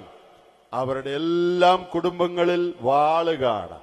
ഞാൻ കൂടുതൽ വിശദീകരിക്കുന്നില്ല, നമുക്ക് ബുദ്ധിയുണ്ടല്ലോ. എന്റെ പ്രിയപ്പെട്ടവരെ, ഞാൻ ഒരു കാര്യം നിങ്ങളോട് പറയട്ടെ. നാം ഒരാളെ കരയിച്ചാൽ ദൈവം നമ്മെ കരയിക്കും. ആരും ഈ വാചകം ദയവായിട്ട് മറന്നു പോകരുത്. If I make someone else cry, God will make me cry. ഇത് നിങ്ങൾ വിശ്വസിക്കുന്നുണ്ടോ? ഞാൻ എന്റെ പൂർണ്ണ ഹൃദയത്തോടെ ഇത് വിശ്വസിക്കുന്നു. അതുകൊണ്ട് എനിക്ക് ആരെയും കരയിക്കണ്ട. ഞാൻ ഇടയ്ക്കിടയ്ക്ക് ദൈവത്തോട് പറയാം, എന്റെ ദൈവമേ, ഞാൻ നിന്നെ ഭയപ്പെടുന്നു. ഒരു മനുഷ്യനെ കുറിച്ചും കൃത്യമായിട്ട് അറിഞ്ഞുകൂടാത്ത യാതൊരു കാര്യവും എനിക്ക് പറയണ്ട. ഒരു മനുഷ്യനെയും എനിക്ക് വിമർശിക്കണ്ട. ഒരു മനുഷ്യനോടും എനിക്ക് പിണങ്ങണ്ട. എന്താ കാര്യം? ഞാൻ ദൈവത്തെ ഭയപ്പെടുന്നു. ഇന്ന് രാത്രി ഞാൻ ചോദിക്കട്ടെ, സഹോദരന്മാരെ, നിങ്ങൾ വാസ്തവത്തിൽ ദൈവത്തെ ഭയപ്പെടുന്നുണ്ടോ? ഭയപ്പെടുന്നുണ്ടെങ്കിൽ അറിഞ്ഞുകൂടാത്ത കാര്യങ്ങൾ എങ്ങനെയാണ് പ്രചരിപ്പിക്കുന്നത്? കൃത്യമറിയാത്ത കാര്യങ്ങൾ എങ്ങനെയാണ് എഴുതിവിടുന്നത്? മറ്റുള്ളവരോട് എങ്ങനെയാണ് നുണ പറയുന്നത്? സഭയിൽ എങ്ങനെയാണ് വഴക്കുണ്ടാക്കുന്നത്? സഹോദരനെ മൂഢ എന്ന് എങ്ങനെയാണ് വിളിക്കുന്നത്? ദൈവത്തെ ഭയപ്പെടുന്നുണ്ടോ? ദാവീദ് ചിരിച്ച കാര്യം ഞാൻ മുമ്പേ പറഞ്ഞു. ബേത്ശേബ കരഞ്ഞപ്പോൾ, മറ്റു ചേവകരുടെ വീടുകളിൽ മാറത്തടിച്ച് നിലവിളി ഉയർന്നപ്പോൾ ദാവീദ് ചിരിക്കുകയായിരുന്നു. ദാവീദ്, നിന്റെ ചിരി കുറച്ചു നേരത്തേക്കേ ഉള്ളൂ. സ്വർഗത്തിലൊരു ദൈവമുണ്ട്, നീ നല്ലവനാണ്, ദൈവഭക്തനാണ്, അതൊക്കെ ശരിയാ. പക്ഷേ നീ ബാക്കിയുള്ളവരെ കരയിച്ചാൽ ദൈവം നിന്നെ കരയിക്കും കേട്ടോ. ദൈവം കരയിച്ചോ? നമുക്കൊന്ന് വായിച്ചു നോക്കാം. ദൈവം കരയിച്ചോ ഇല്ലയോ എന്ന് നമുക്കൊന്ന് വായിച്ചു നോക്കാം. ദാവീദിന്റെ വിലാപങ്ങൾ ഒന്ന് നമുക്ക് ശ്രദ്ധിക്കാം. പ്രിയപ്പെട്ടവര്, ദാവീദിന് ഉണ്ടായ കുഞ്ഞിന് വേണ്ടി വളരെ പ്രാർത്ഥിച്ചെങ്കിലും ആ കുഞ്ഞ് മരിച്ചുപോയി എന്ന് നമ്മൾ വായിക്കുന്നുണ്ട്. ഇനി അതിന്റെ 13-ാം അധ്യായത്തിലേക്ക് ഒന്ന് വരിക. 13-ാം അധ്യായത്തിൽ അമ്നോൻ കൊല്ലപ്പെട്ട കാര്യമാണ് പറയുന്നത്. അതിന്റെ 36-ാമത്തെ വാക്യം, 13:36. 13:36. സംസാരിച്ചു തീർന്നപ്പോഴേക്ക് രാജകുമാരന്മാർ വന്നു ഉറക്കെ കരഞ്ഞു. രാജാവും സകല ഭൃത്യന്മാരും വാവിട്ട് കരഞ്ഞു. രാജാവും സകല ഭൃത്യന്മാരും വാവിട്ട് കരഞ്ഞു. ഒരു പുരുഷനാണ്, മാത്രമല്ല സാധാരണക്കാരനല്ല, രാജാവ. വാവിട്ട് കരഞ്ഞു. ഇനി 18-ാം അധ്യായത്തിലേക്ക് ഒന്ന് വരിക. 18-ാം അധ്യായം അബ്ശാലോമിന്റെ മരണമാണ് അവിടുത്തെ വിവരണം. 18-ാം അധ്യായം അതിന്റെ 33-ാമത്തെ വാക്യം, 18:33. ഉടനെ രാജാവ് നടുങ്ങി പടിപ്പുര മാളികയിൽ കയറി, എന്റെ മകനെ അംശാലോമേ, എന്റെ മകനെ, എന്റെ മകനെ അംശാലോമേ, ഞാൻ നിനക്ക് പകരം മരിച്ചെങ്കിൽ കൊള്ളായിരുന്നു. അംശാലോമേ, എന്റെ മകനെ, എന്റെ മകനെ എന്നിങ്ങനെ പറഞ്ഞ് കരഞ്ഞും കൊണ്ട് നടന്നു. എന്നിങ്ങനെ പറഞ്ഞ് കരഞ്ഞും കൊണ്ട് നടന്നു. 19-ാം അധ്യായം അതിന്റെ 4-ാം വാക്യം, 19-ന്റെ 4-ാമത്തെ വാക്യം. എന്റെ മകനെ അംശാലോമേ, അംശാലോമേ, എന്റെ മകനെ എന്ന് ഉറക്കെ നിലവിളിച്ചുകൊണ്ടിരുന്നു. എന്ന് ഉറക്കെ നിലവിളിച്ചുകൊണ്ടിരുന്നു. ദാവീദ് രാജാവേ, ചില നാളുകൾക്ക് മുൻപ് ബേത്ശേബ എന്നൊരു പെൺകുട്ടി തന്റെ ഭർത്താവിനെ നഷ്ടപ്പെട്ടപ്പോൾ മാറത്തൊടിച്ച് നിലവിളിച്ചപ്പോൾ നീ മനസ്സിൽ ചിരിക്കുകയായിരുന്നു. നിന്റെ വിശ്വസ്ത സേവകരിൽ അനേകര് നിനക്ക് വേണ്ടി പോരാടുവാൻ പട്ടാളത്തിൽ പോയവര് അവർ കൊല്ലപ്പെട്ട് അവരുടെ അമ്മമാരും അപ്പന്മാരും സഹോദരങ്ങളും ഭാര്യമാരും നിലവിളിച്ചപ്പോൾ നീ ചിരിക്കുകയായിരുന്നു. നിന്റെ പാപം ഞാൻ നിന്നോട് ക്ഷമിച്ചു, നീ മരിക്കയില്ല. പക്ഷേ മറ്റുള്ളവൻ അവർക്ക് ഉണ്ടാകുന്ന നഷ്ടത്തിൽ അവരനുഭവിക്കുന്ന ദുഃഖം എന്താണെന്ന് നീയും അനുഭവിക്കണമെന്ന് ദൈവത്തിന്റെ നീതി ആവശ്യപ്പെടുന്നു. God's righteousness and justice demands that. ദൈവത്തിന്റെ നീതി അത് ഡിമാൻഡ് ചെയ്യുന്നു. ഈ പ്രമാണത്തിന് യാതൊരു വ്യത്യാസവുമില്ല. എന്റെ പ്രിയപ്പെട്ടവരെ, നമുക്കിഷ്ടമുള്ള പാപം നമുക്ക് തെരഞ്ഞെടുക്കാം. അതിനാരും നമ്മളെ തടയുന്നില്ല. You can choose your sin, but you cannot choose your consequences. പാപം ഇഷ്ടമുള്ളത് തെരഞ്ഞെടുക്കാം, പക്ഷേ പാപത്തിന്റെ അനന്തരഫലം ഇന്നതായിരിക്കണമെന്ന് തെരഞ്ഞെടുക്കാനുള്ള അവകാശം നമുക്ക് ഇല്ല. ഇന്ന പാപം എനിക്ക് ചെയ്യണം, ചെയ്തോ, ആരാ അതിന് പിടിച്ചു കെട്ടുന്നത്? പക്ഷേ പാപം തെരഞ്ഞെടുക്കാം, പക്ഷേ പാപത്തിന്റെ അനന്തരഫലം തെരഞ്ഞെടുക്കാനുള്ള അവകാശം നമുക്കില്ല. മാത്രമല്ല, നാം മറ്റുള്ളവരെ ചതിച്ചു എന്ന് ചിന്തിക്കുമ്പോൾ നാം നമ്മെ തന്നെ ചതിക്കുകയാണ്. Sin is pleasuresome in prospect but painful in retrospect. പാപം മുമ്പിലായിരിക്കുമ്പോൾ നീ ചെയ്യാൻ പോകുമ്പോ അത് വളരെ പ്ലഷർസമാ, സന്തോഷം തരുന്നതാ. പക്ഷെ പാപം ചെയ്തു കഴിഞ്ഞ് ഇൻ റിട്രോസ്പെക്ട് ഇറ്റ് ഈസ് പെയിൻഫുൾ. ചെയ്തു കഴിഞ്ഞ് നീ തിരിഞ്ഞു നോക്കുമ്പോൾ അത് വളരെ വേദന ഉളവാക്കുന്നതാണ്. എന്താ നാം പഠിച്ച 3 പാഠങ്ങൾ? 1, ഏത് പാപവും ദൈവത്തിന് അനിഷ്ടകരമാണ്. 2, ഏത് പാപവും ക്ഷമിക്കപ്പെടും. 3, ഏത് പാപത്തിനും പാപത്തിന്റെ സ്വഭാവം അനുസരിച്ചുള്ള ഗാംഭീര്യവും കാഠിന്യവും ഗൗരവവും അനുസരിച്ചുള്ള അനന്തരഫലങ്ങൾ ഉണ്ടാകും. ഞാൻ ഒരിക്കലും ഒരിടത്ത് ഇത് പ്രസംഗിച്ചു കഴിഞ്ഞ് പുറത്തോട്ട് ഇറങ്ങിയപ്പോ കുറച്ച് ചെറുപ്പക്കാര് എന്റെ അടുത്ത് വന്ന് പറഞ്ഞു, അവര് പറഞ്ഞ വാചകമല്ല ഞാൻ പറയുന്നത്, ആശയമാണ്.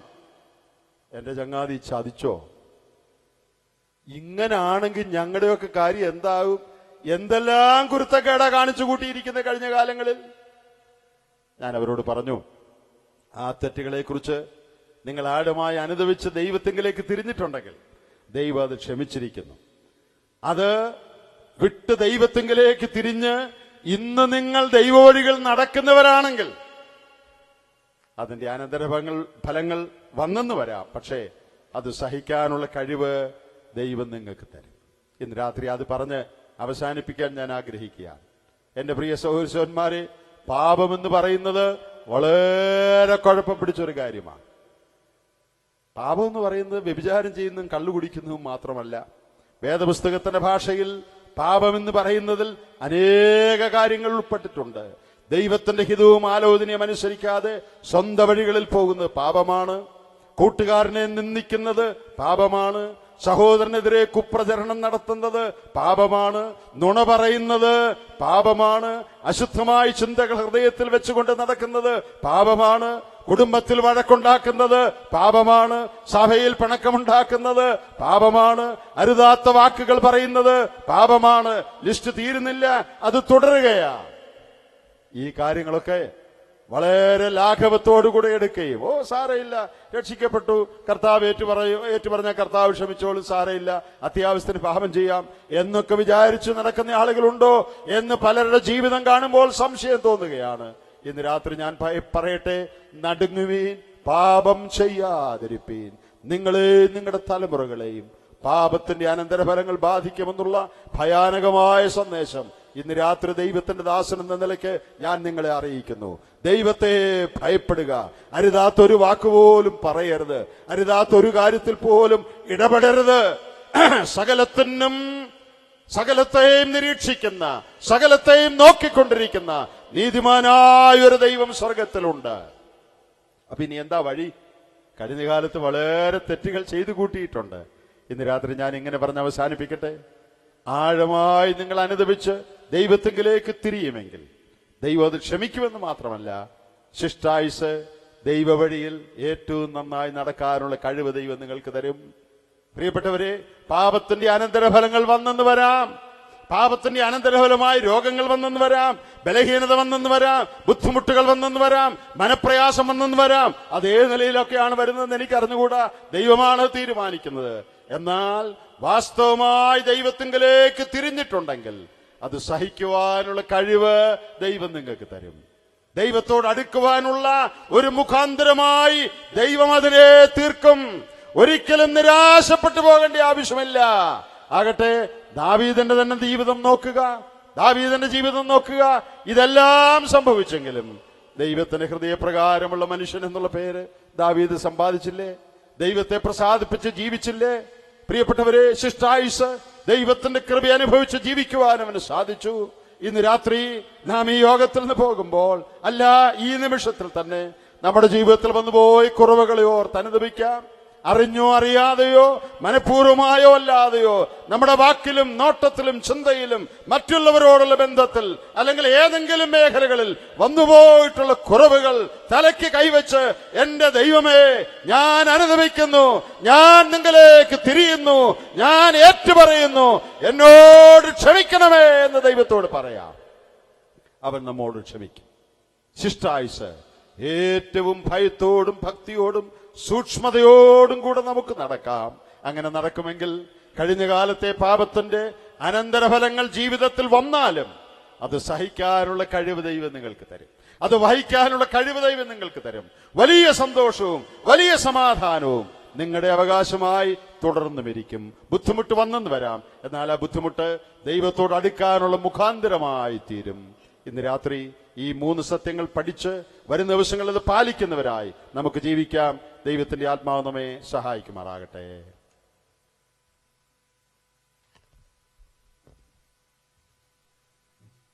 ഇന്ന് രാത്രിയിലും കർത്താവിന്റെ വിലയേറിയ ദാസനിൽ കൂടെ ദൈവത്തിന്റെ വചനം വളരെയധികം അനുഗ്രഹകരമായി കേൾക്കുവാൻ തക്കവണ്ണം വലിയവനായ ദൈവം നമ്മെ സഹായിച്ചല്ലോ. അതിനായി ദൈവത്തിന് നമുക്ക് സ്തോത്രം ചെയ്യാം. ദാവീദിനെ കൊന്ന ഒരു ഗോലിയാത്തിനെ കുറിച്ച് നാം കേട്ടുകൊണ്ടിരിക്കുകയായിരുന്നു. നമ്മുടെ ഓരോരുത്തരുടെയും ജീവിതത്തോട് വാസ്തവമായി ദൈവാത്മാവ് ഇന്ന് രാത്രി സംസാരിച്ചിട്ടുണ്ട് എന്ന് ഞാൻ കരുതുകയാണ്. നാം ചെയ്യുന്ന ഏത് പാപവും ദൈവത്തിന് അനിഷ്ടമാണ് എന്ന് നമുക്ക് ബോധ്യപ്പെടുവാനിടയാകട്ടെ. മാത്രമല്ല, ഏത് പാപം ചെയ്തവനായിരുന്നാലും അവന് പാപത്തെ ക്ഷമിക്കുവാൻ സ്വർഗത്തിലെ ദൈവം വിശ്വസ്തനാണ് എന്ന് ദൈവവചനം പറയുകയാണ്. മാത്രമല്ല ഓരോ പാപത്തിനും അനന്തരഫലമുണ്ട് എന്നുള്ള മുന്നറിയിപ്പ് ഇന്ന് രാത്രി ഓർക്കുവാൻ തക്കോണം ദൈവം നമ്മെ സഹായിച്ചല്ലോ. തുടർന്നുള്ള നമ്മുടെ ക്രിസ്തീയ ജീവിതത്തിൽ ഇതൊരു ഭയനിർദ്ദേശമായി കരുതിക്കൊണ്ട് ദൈവത്തോട് കൂടുതൽ അടുപ്പമുള്ളവരായി, ദൈവവചനത്തെ മാനിക്കുന്നവരായി, പാപത്തോട് പോരാടുന്നവരായിട്ട്, പാപത്തെ താലോലിക്കുന്നവരാകാതെ ദൈവനാമ മഹത്വത്തിനു വേണ്ടി നമ്മുടെ ക്രിസ്തീയ ജീവിതം നയിപ്പാൻ തക്കോണം വലിയവനായ ദൈവം നമ്മെ സഹായിക്കുകയും അനുഗ്രഹിക്കുകയും ചെയ്യട്ടെ. കർത്താവിന്റെ ദാസന് ദൈവം വചനം കൊടുത്തതോർത്ത് നമുക്ക് സ്തോത്രം ചെയ്യാം. തുടർന്ന്